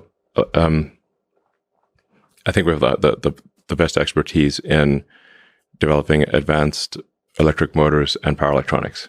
So it just has to be for a humanoid robot application, not a car. Still, you do talk about love sometimes. So let me ask, this isn't like for like sex robots or something like that. Love is the answer. Yes. There is something compelling to us, not compelling, but we connect with humanoid robots or even legged robots, like with the dog in shapes of dogs. It seems like, there's a huge amount of loneliness in this world. All of us seek companionship with other humans, friendship, and all those kinds of things. We have a lot here in Austin. A lot of people have dogs. Sure. There seems to be a huge opportunity to also have robots that decrease the amount of loneliness in the world, or help us humans connect with each other. So in a way that dogs can. Do you think about that with Tesla at all, or is it really focused on the problem of performing specific tasks, not connecting with humans? I mean, to be honest, I have not actually thought about it from the companionship standpoint, but I think it actually would end up being, it could be actually a very good companion. And it could, you develop like a personality over time that is like unique. Like, it's not like they're just all the robots are the same. And that personality could evolve to be, match the owner, or the, whoever, I guess the owner, well, whatever you want to call it, the companion, the other half, right? In the same way that friends do. See, I think that's a huge opportunity. I think. Yeah, no, that's interesting. Because like there's a Japanese phrase I like, the wabi-sabi. The subtle imperfections are what makes something special. Yeah. And the subtle imperfections of the personality of the robot mapped to the subtle imperfections of the robot's human friend. I don't know. Owner sounds like maybe the wrong word, but could actually make an incredible buddy, basically. In that way, the imperfections, like R2D2 or like a C3PO sort of thing, you know. So from a machine learning perspective, I think the flaws being a feature is really nice. You could be quite terrible at being a robot for quite a while in the general home environment or in the general world, and that's kind of adorable. And that's like those are your flaws, and you fall in love with those flaws. So it's very different than autonomous driving, where it's a very high stakes environment you cannot mess up. And so it's more fun to be a robot in the home. Yeah, in fact, if you think of like C3PO and R2D2, like they actually had a lot of like flaws and imperfections and silly things, and they would argue with each other. And were they actually good at doing anything? I'm not exactly sure. They definitely added a lot to the story. But there's sort of quirky elements, and you know that they would like make mistakes and do things. Like it was like it made them relatable. I don't know, enduring. So yeah, I think that could be something that it probably would happen. But our initial focus is just to make it useful. So I'm confident we'll get it done. I'm not sure what the exact time frame is, but like we'll probably have, I don't know, a decent prototype towards the end of next year or something like that. And it's cool that it's connected to Tesla, the car. So like it's using a lot of, you know, it would use the autopilot inference computer and a lot of the training that we've done for cars in terms of recognizing real world things could be applied directly to the robot. But there's a lot of custom actuators and sensors that need to be developed. Mm-hmm. And an extra module on top of the vector space for love. That's me saying. Okay. We can add that to the car too. That's true. It could be useful in all environments. Like you said, a lot of people argue in the car, so maybe we can help them out. You're a student of history, fan of Dan Carlin's Hardcore History podcast. Yeah, it's great. Greatest podcast ever. Yeah, I think it is actually. It almost doesn't really count as a podcast. Yeah, it's more like a audiobook. Yeah. So you were on the podcast with Dan. I just had a chat with him about it. He said you guys went military and all that kind of stuff. Yeah, it's literally. It was basically. I think it should be titled "Engineer Wars." Essentially, like when there's a rapid change in the rate of technology, then engineering plays a pivotal role in victory in battle. How far back in history did you go? Did you go World War II? It was mostly it was supposed to be a deep dive on fighters and bomber technology in World War II, but that ended up being more wide ranging than that. Because I just went down a total rat hole of like studying all of the fighters and bombers of World War II and like the constant rock paper scissors game that, like, you know, one country would make this plane, then it'd make a plane to beat that, and that try to make a plane to beat that, and then and really what matters is like the pace of innovation, and also access to high quality fuel and raw materials. So like Germany had like some amazing designs, but they couldn't make them because they couldn't get the raw materials, and they had a real problem with oil and fuel. Basically, the fuel quality was extremely variable. So the design wasn't the bottleneck. It was like the U.S. had kick-ass fuel that was like very consistent. Like the problem is if you make a very high performance aircraft engine, in order to make it high performance, you have to the fuel, the aviation gas, has to be a consistent mixture, and it has to have a high octane. Like high octane is the most important thing, but also can't have like impurities and stuff because you'll foul up the engine. And Germany just never had good access to oil. Like they tried to get it by invading the Caucasus, but that didn't work too well. That never works well. Didn't work out for them. See you, Joe. Nice to meet you. So Germany was always struggling with basically shitty oil, and so then they could not they couldn't count on high quality fuel for their aircraft, so then they had to have all these additives and stuff. Whereas the U.S. had awesome fuel, and that provided that to Britain as well. So that allowed the British and the Americans to design aircraft engines that were super high performance, better than anything else in the world. Germany could design the engines; they just didn't have the fuel, and then also the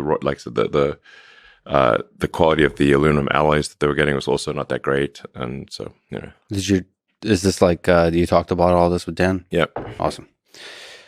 Broadly looking at history, when you look at Genghis Khan, when you look at Stalin, Hitler, the darkest moments of human history, what do you take away from those moments? Does it help you gain insight about human nature, about human behavior today? Whether it's the wars or the individuals or just the behavior of people, any aspects of history?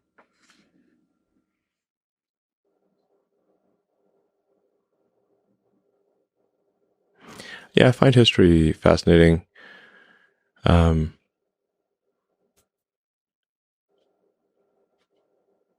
There's just a lot of incredible things that have been done, good and bad, that they help you understand the nature of civilization and individuals. And does it make you sad that humans do these kinds of things to each other? You look at the 20th century, World War II, the cruelty, the abuse of power. Talk about communism, Marxism, and Stalin. Some of these things do. If you like, there's a lot of human history. Most of it is actually people just getting on with their lives. And it's not like human history is just nonstop war and disaster. Those are actually those are intermittent and rare. And if they weren't, then humans would soon cease to exist. But it's just that wars tend to be written about a lot, and whereas like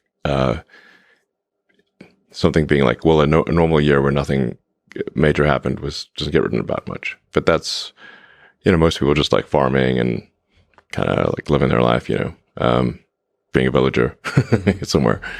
And every now and again there's a war, and so. I would have to say, like, there aren't very many books where I just had to stop reading because it was just too dark. But the book about Stalin, The Court of the Red Tsar, I had to stop reading. It was just too dark, rough. Yeah. The 30s. There's a lot of lessons there to me, in particular that. It feels like humans, like all of us have that. It's the old Solzhenitsyn line, that the line between good and evil runs through the heart of every man, that all of us are capable of evil, all of us are capable of good. It's almost like this kind of responsibility that all of us have to tend towards the good. And so, like, to me, looking at history is almost like an example of, look, you have some charismatic leader that convinces you of things. It's too easy based on that story to do evil onto each other, onto your family, onto others. And so it's like our responsibility to do good. It's not like now is somehow different from history. That can happen again. All of it can happen again.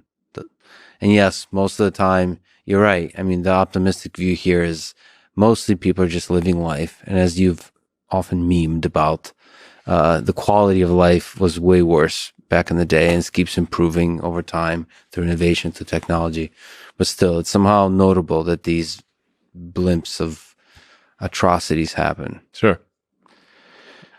Yeah, I mean, life was really tough for most of history. Really for most of human history, a good year would be one where not that many people in your village died of the plague, starvation, freezing to death, or being killed by a neighboring village. It's like, well, it wasn't that bad. It was only like, we lost 5% this year. That was, it was a good year. That would be par for the course. Yeah. Like just not starving to death would have been like the primary goal of most people throughout history. just making sure we'll have enough food to last through the winter and not freeze or whatever. So, now food is plentiful. I have an obesity problem, so. Well, yeah, the lesson there is to be grateful for the way things are now for some of us. We've spoken about this offline. I'd love to get your thought about it here. If I sat down for a long-form in-person conversation with the president of Russia, Vladimir Putin, would you potentially want to call in for a few minutes to join in on a conversation with him, moderated and translated by me? Sure, yeah. Sure, I'd be happy to do that. You've shown interest in the Russian language. Is this grounded in your interest in history of linguistics, culture, general curiosity? I think it sounds cool. Sounds cool, not looks cool. So, well, it takes a moment to read Cyrillic. Once you know what the Cyrillic characters stand for, actually, then reading Russian becomes a lot easier because there are a lot of words that are actually the same. Like bank is bank. Mm-hmm. So find the words that are exactly the same, and now you start to understand Cyrillic. Yeah. If you can sound it out, then it's much. There's at least some commonality of words. What about the culture? You love great engineering, physics. There's a tradition of the sciences there. Sure. So you look at the 20th century from rocketry. So, some of the greatest rockets, some of the space exploration has been done in the former Soviet Union. Yeah. So do you draw inspiration from that history? Just how this culture that in many ways, one of the sad things is because of the language, a lot of it is lost to history because it's not translated, all those kinds of, because it is in some ways an isolated culture. It flourishes within its borders. Yeah. So do you draw inspiration from those folks from the history of science and engineering there? The Soviet Union, Russia, and Ukraine as well, and have a really strong history in spaceflight. Like some of the most advanced and impressive things in history were done, by the Soviet Union.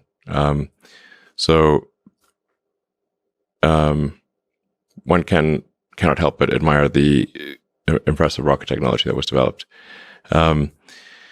After the sort of fall of the Soviet Union, there's much less that happened, but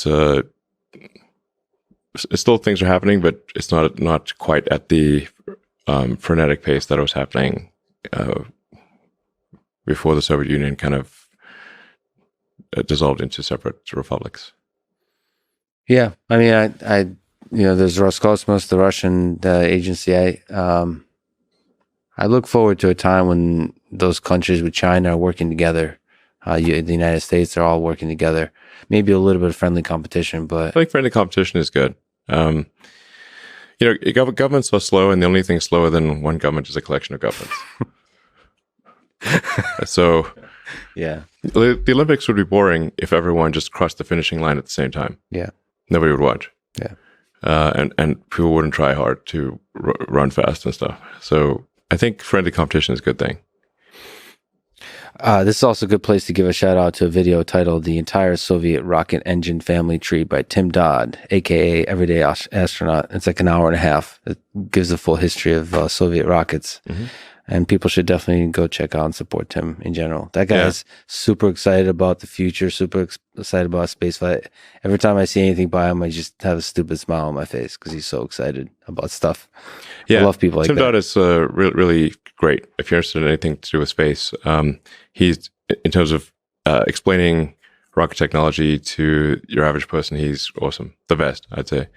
I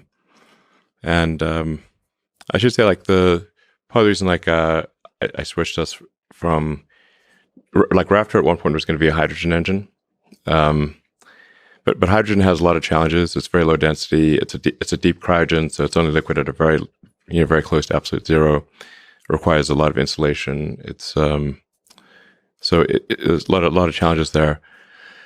And I was actually reading a bit about Russian rocket engine development, and at least the impression I had was that or Soviet Union, Russia, and Ukraine primarily were actually in the process of switching to methalox.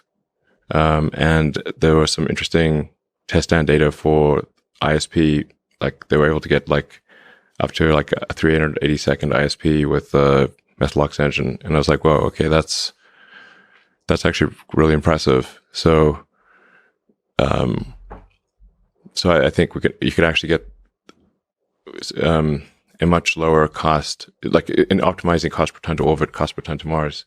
I think methane oxygen is the way to go. And I was partly inspired by the Russian work on the test stands with methalox engines. And now for something completely different. Do you mind doing a bit of a meme review in the spirit of the great, the powerful PewDiePie? Let's say 1 to 11. Just go over a few documents, print it out. We can try. Let's try this. I present to you document numero uno. I don't know. Okay.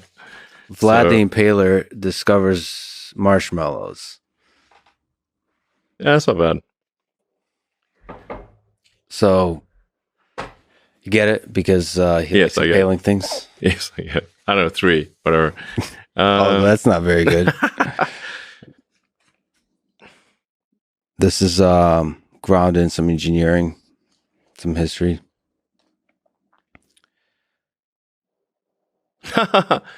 Yeah, give us an 8 out of 10. What do you think about nuclear power?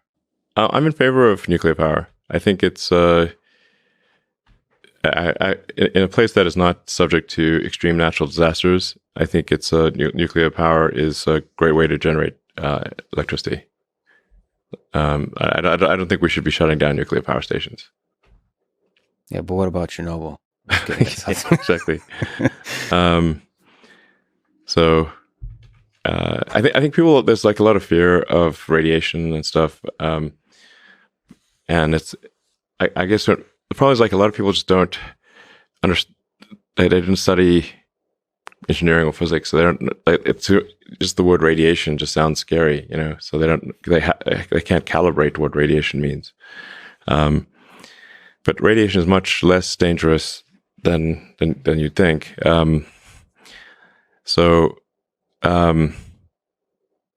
Like for example, Fukushima. You know, when the Fukushima problem happened due to the tsunami, I got people in California asking me if they should worry about radiation from Fukushima, and I'm like, definitely not even slightly, not at all. That is crazy. And just to show, like, look, this is how, like, the danger is so much overplayed compared to what it really is, that I actually flew to Fukushima, and I donated a solar power system for a water treatment plant, and I made a point of eating locally grown vegetables on TV in Fukushima. Like, I'm still alive. Okay. So it's not even that the risk of these events is low, but the impact of them is the impact is greatly exaggerated. It's just human nature. It's people don't know what radiation is. Like, I've had people ask me, like, what about radiation from cell phones causing brain cancer? I'm like, when you say radiation, do you mean photons or particles? Then like, then I don't know what do you mean photons, particles? Do you mean let's say photons? What frequency or wavelength? And they're like, no, I have no idea. Like, do you know that everything's radiating all the time? Like, what do you mean? Like, yeah, everything's radiating all the time. Photons are being emitted by all objects all the time, basically. So, and if you want to know what what it means to stand in front of nuclear fire, go outside. The sun is a gigantic, thermonuclear reactor. You're staring right at it. Yeah. Are you still alive? Yes. Okay, amazing. Yeah, I guess radiation is one of the words that could be used as a tool to fearmonger by certain people. That's it. And I think people just don't understand. So I mean, that's the way to fight that fear, I suppose, is to understand, is to learn. yeah, just say like, okay, how many people have actually died from nuclear accidents? It's like practically nothing. And say how many people have died from, coal plants, and it's a very big number. Mm-hmm. So like, obviously we should not be starting up coal plants and shutting down nuclear plants. It just doesn't make any sense at all. Coal plants, like, I don't know, 100 to 1,000 times worse for health than nuclear power plants. You want to go to the next one? It's really bad. It's that 90, 180, and 360 degrees. Everybody loves the math. Nobody gives a shit about 270. It's not super funny. Yeah, I don't know, like 2 or 3. Yeah. This is not, LOL situation. Yeah.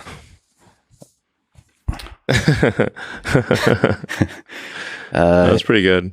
The United States oscillating between establishing and destroying dictatorships. It's like a metro. Is that a metro? Yeah, What is metronome. that? Yeah. Yeah, it's I don't know, 7 out of 10. It's kind of true. Oh yeah, this is kind of personal for me. Next one. Oh man, is this Leica? Yeah. Well, no, this is, Or it's like referring to Leica or something? as Leica's husband. Husband. Yeah. Hello, yes, this is Dog. Your wife was launched into space. And then the last one is him with his eyes closed and a bottle of vodka.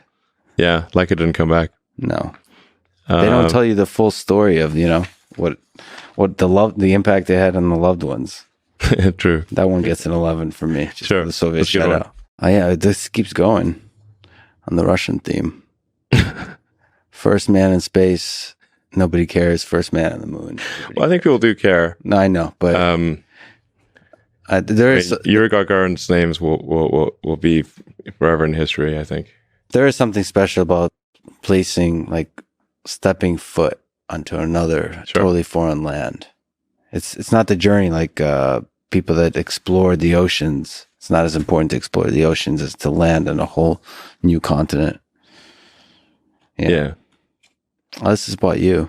Oh yeah, I'd love to get your comment on this. Elon Musk, after sending $6.6 billion to the UN to end world hunger, you have 3 hours. Yeah, well, I mean, obviously $6 billion is not going to end world hunger. So, I mean, the reality is at this point, the world is producing far more food than it can really consume.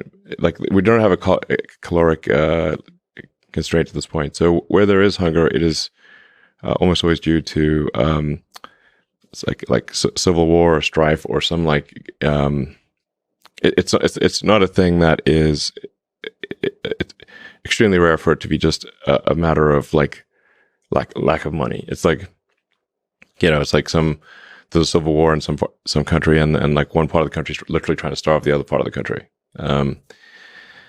So it's much more complex than something that money could solve. It's geopolitics. It's a lot of things. It's human nature. It's governments. It's monies, monetary systems, all that kind of stuff. Yeah, food is extremely cheap these days. It's like I mean, the U.S. at this point, among low-income families, obesity is actually another problem. It's not like obesity it's not hunger. It's like too much, too many calories. So it's not that nobody's hungry anywhere. It's just this is not a simple matter of adding money and solving it. What do you think that one gets? Just kidding. 2. Just going after empires. World, where did you get those artifacts? The British Museum. Shout out to Monty Python. We found them. Yeah, the British Museum it's pretty great. I mean, yeah. Admittedly, Britain did take these historical artifacts from all around the world and put them in London, but it's not like people can't go see them. So it is a convenient place to see these ancient artifacts is London for a large segment of the world. So I think on balance, the British Museum is a net good. Although I'm sure a lot of countries would argue about that. Yeah. It's like you want to make these historical artifacts accessible to as many people as possible. And the British Museum, I think, does a good job of that. Even if there's a darker aspect to like the history of empire in general, whatever the empire is, however things were done, it is the history that happened. You can't sort of erase that history, unfortunately. You could just become better in the future. That's the point. Yeah, I mean, it's like, well, how are we going to pass moral judgment on these things? Like, it's like if one is going to judge, say, the British Empire, you've got to judge, what everyone was doing at the time, and how were the British relative to everyone. And I think British would actually get like a relatively good grade, not in absolute terms, but compared to what everyone else was doing, they were not the worst. Like I said, you got to look at these things in the context of the history at the time, and say what were the alternatives, and what are you comparing it against? Yes. And I do not think it would be the case that Britain would get a bad grade in when looking at history at the time. Now, if you judge history from from what is morally acceptable today, you basically are going to give everyone a failing grade. Yeah. I'm not clear. I don't think anyone would get a passing grade in their morality of, like, you go back 300 years ago, like who's getting a passing grade? Basically no one. And we might not get a passing grade from generations that come after us. What does that one get? Sure, 6, 7. For the Monty Python, maybe. I always love Monty Python. They're great. Life of Brian and the Quest of the Holy Grail are incredible. Yeah. Damn, those serious eyebrows. Brezhnev. How important do you think is facial hair to great leadership? Well, you got a new haircut. How does that affect your leadership? I don't know. Hopefully not. It doesn't. Is that the second no one? Yeah, the second is no one. There's no one competing with Brezhnev. Number 2. Those are like epic eyebrows. So, sure. That's ridiculous. Give it a 6 or 7. I don't know. I like this, like Shakespearean analysis of memes. Brezhnev, he had a flair for drama as well, like showmanship. Yeah. It must come from the eyebrows. All right. Invention, great engineering. Look what I invented. Yeah, that's the best thing since ripped up bread. Yeah, because they invented. They're just sliced bread. Am I just explaining memes at this point? This is what my life has become. He's a meme lord. He's a meme explainer. Yeah, I'm a meme. Like a scribe that like runs around with the kings and just like writes down memes. I mean, when was the cheeseburger invented? That's like an epic invention. Yeah, like wow, that was versus just like a burger. Or burger. I guess a burger in general is like, then there's like, what is a burger? What's a sandwich? And then you start getting, is a pizza sandwich? And what is the original? It gets into an ontology argument. Yeah, but everybody knows, like, if you order like a burger or cheeseburger or whatever, and you get like, tomato and some lettuce and onions and whatever, and, mayo and ketchup and mustard. It's like epic.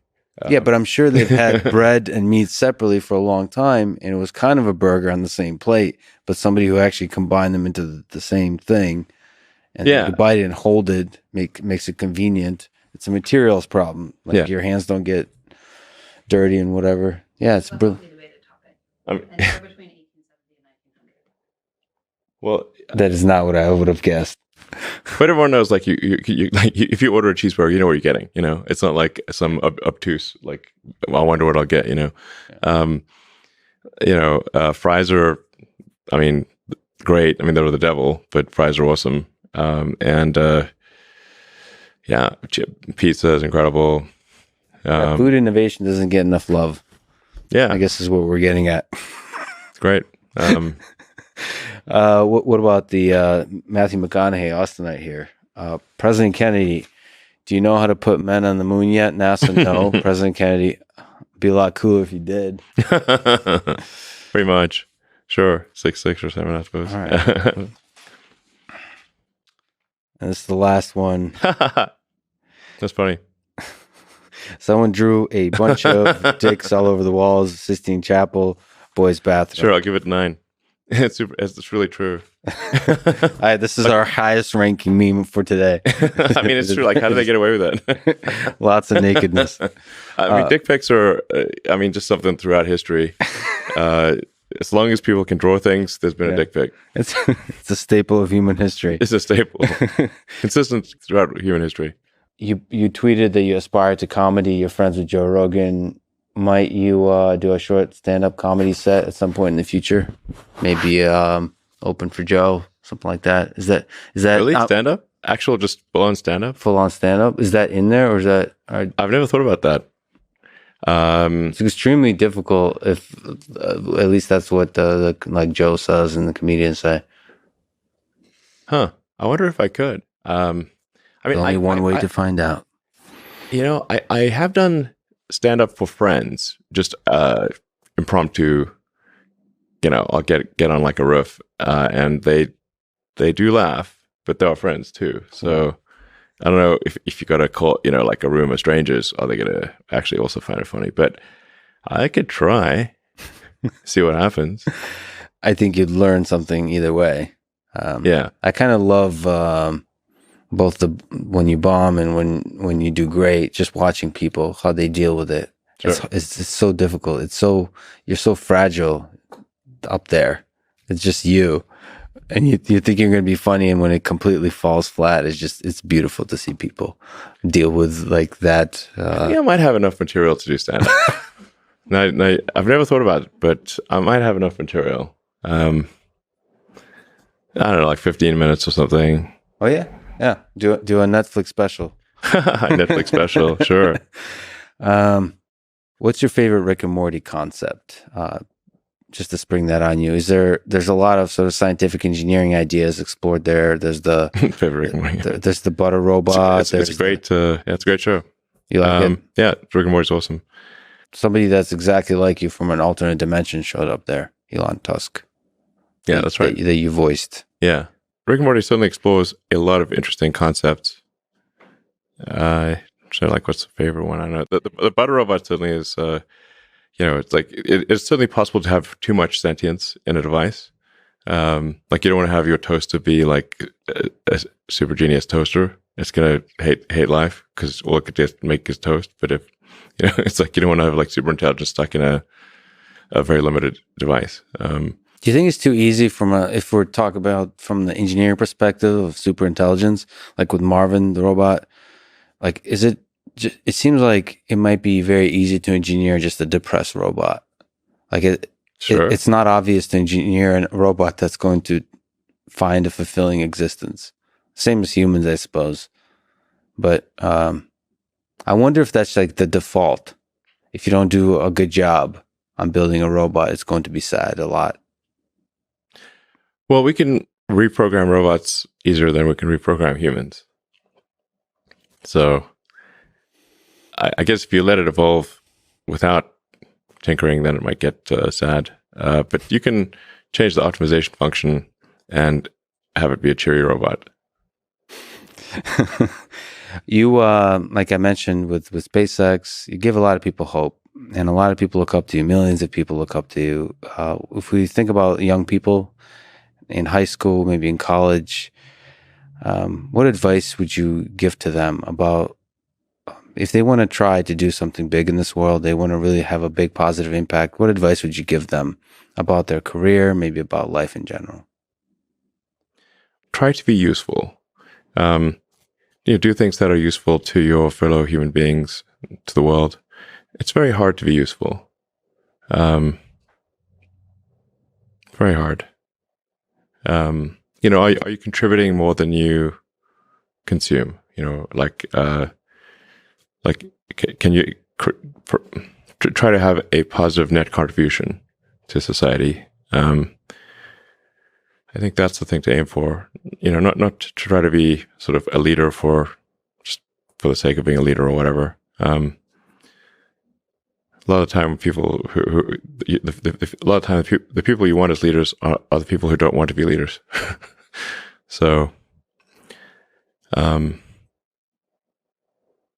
if you can live a useful life, that is a good life, a life worth having lived. And I, like I said, I would encourage people to use the mental tools of physics and apply them broadly in life. They're the best tools. When you think about education and self-education, what do you recommend? So there's the university, there's self-study, there is hands-on, sort of finding a company or a place or a set of people that do the thing you're passionate about and joining them as early as possible. There's taking a road trip across Europe for a few years and writing some poetry. Which trajectory do you suggest? In terms of learning about how you can become useful, as you mentioned, how you can have the most positive impact.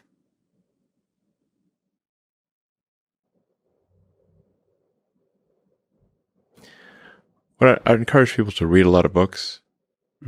Just read, basically try to ingest as much information as you can, and try to also just develop a good general knowledge. So you at least have like a rough lay of the land of the knowledge landscape. Try to learn a little bit about a lot of things.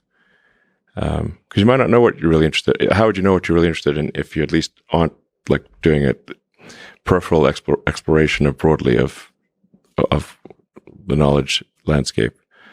And talk to people from different walks of life and different industries and professions and skills and occupations. Like, just try, learn as much as possible. Man's search for meaning. Isn't the whole thing a search for meaning? Yeah, what's the meaning of life and all, But just generally, like I said, I would encourage people to read broadly in many different subject areas, and then try to find something where there's an overlap of your talents and what you're interested in. So people may be good at something, or they may have skill at a particular thing, but they don't like doing it. Mm-hmm. So you want to try to find a thing where that's a good combination of the things that you're inherently good at, but you also like doing. And reading is a super fast shortcut to figure out where are you both good at it, you like doing it, and it will actually have positive impact. Well, you got to learn about things somehow. So reading a broad range, just really read it. At one point when I was a kid, I read through the encyclopedia. So that was pretty helpful. And there are also things I didn't even know existed. Well, a lot, so obviously. And it's like as broad as it gets. Encyclopedias were digestible, I think, 40 years ago. Maybe read through the condensed version of the Encyclopedia Britannica. I'd recommend that. You can always skip subjects where you read a few paragraphs and you know you're not interested, just jump to the next one. So read the encyclopedia or skim through it. But I put a lot of stock and certainly have a lot of respect for someone who puts in an honest day's work to do useful things. And just generally to have not a zero-sum mindset, or have more of a grow the pie mindset.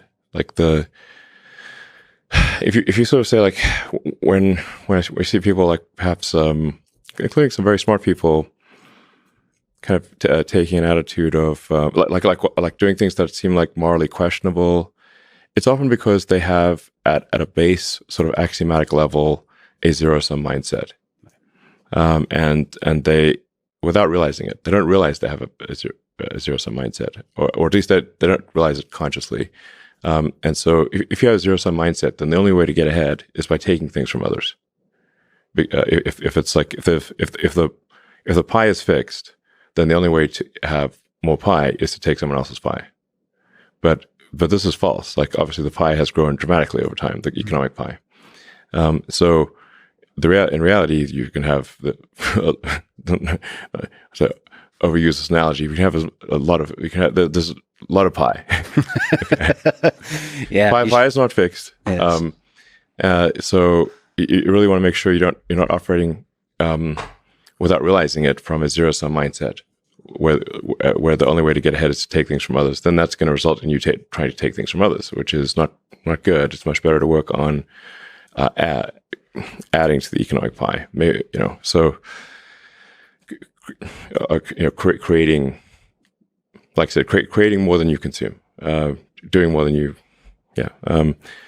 So that's a big deal. I think there's like a fair number of people in finance that do have a bit of a zero-sum mindset. I mean, it's all walks of life. I've seen that. One of the reasons Rogan inspires me is he celebrates others a lot. There's not creating a constant competition. Like there's a scarcity of resources. And what happens when you celebrate others and you promote others, the ideas of others, it actually grows that pie. I mean, the resources become less scarce. Mm-hmm. And that applies in a lot of kinds of domains. It applies in academia, where a lot of people are very see some funding for academic research is zero sum, and it is not. If you celebrate each other, if you get everybody to be excited about AI, about physics, about mathematics, I think there'll be more and more funding, and I think everybody wins. Yeah, that applies, I think, broadly. Yeah, exactly. So last question about love and meaning. What is the role of love in the human condition broadly and more specific to you? How has love, romantic love or otherwise, made you a better person, a better human being? Better engineer? Now you're asking really perplexing questions. It's hard to give a... I mean, there are many books, poems, and songs written about what is love and what exactly, what is love? Baby, don't hurt me. That's one of the great ones. Yes. Yeah. You've earlier quoted Shakespeare, but that's really up there. Yeah. Love is a many splendored thing. I mean, there's because we've talked about so many inspiring things, like be useful in the world, sort of like solve problems, alleviate suffering. But it seems like connection between humans is a source. It's a source of joy. It's a source of meaning, and that's what love is. Friendship, love. I just wonder if you think about that kind of thing when you talk about preserving the light of human consciousness, right, and us becoming a multiplanetary species. I mean, to me at least, that means, like, if we're just alone and conscious and intelligent, it doesn't mean nearly as much as if we're with others, right? And there's some magic created when we're together. The friendship of it, and I think the highest form of it is love, which I think broadly is much bigger than just sort of romantic, but also, yes, romantic love and family and those kinds of things. Well, I mean, the reason I guess I care about us becoming a multi-planet species and a spacefaring civilization is foundationally, I love humanity. And so I wish to see it prosper and do great things and be happy. And if I did not love humanity, I would not care about these things.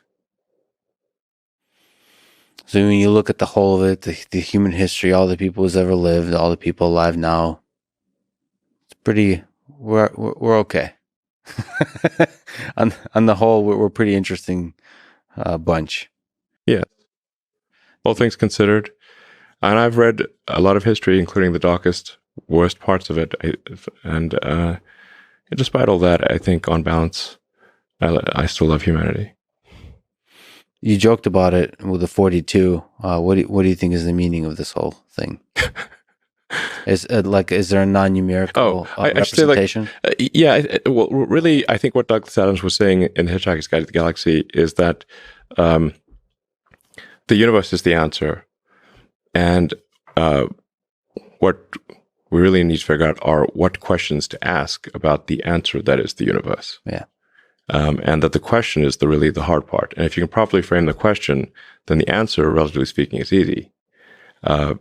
So therefore, if you want to understand what questions to ask about the universe, you want to understand the meaning of life, we need to expand the scope and scale of consciousness so that we're better able to understand the nature of the universe and understand the meaning of life. And ultimately, the most important part will be to ask the right question.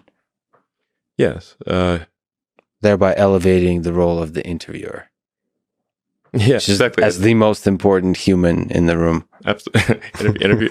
Good questions are, it's hard to come up with good questions. Absolutely. But yeah, it's like that is the foundation of my philosophy, is that I am curious about the nature of the universe, and and obviously I will die. I don't know when I'll die, but I won't live forever. But I would like to know that we're on a path to understanding the nature of the universe and the meaning of life, and what questions to ask about the answer that is the universe. And so if we expand the scope and scale of humanity and consciousness in general, which includes silicon consciousness, then that seems like a fundamentally good thing. Elon, like I said, I'm deeply grateful that you would spend your extremely valuable time with me today, and also that you have given millions of people hope in this difficult time, this divisive time, in this cynical time. So I hope you do continue doing what you're doing. Thank you so much for talking today. Oh, you're welcome. Thanks for your excellent questions. Thanks for listening to this conversation with Elon Musk. To support this podcast, please check out our sponsors in the description. And now, let me leave you with some words from Elon Musk himself. When something is important enough, you do it, even if the odds are not in your favor.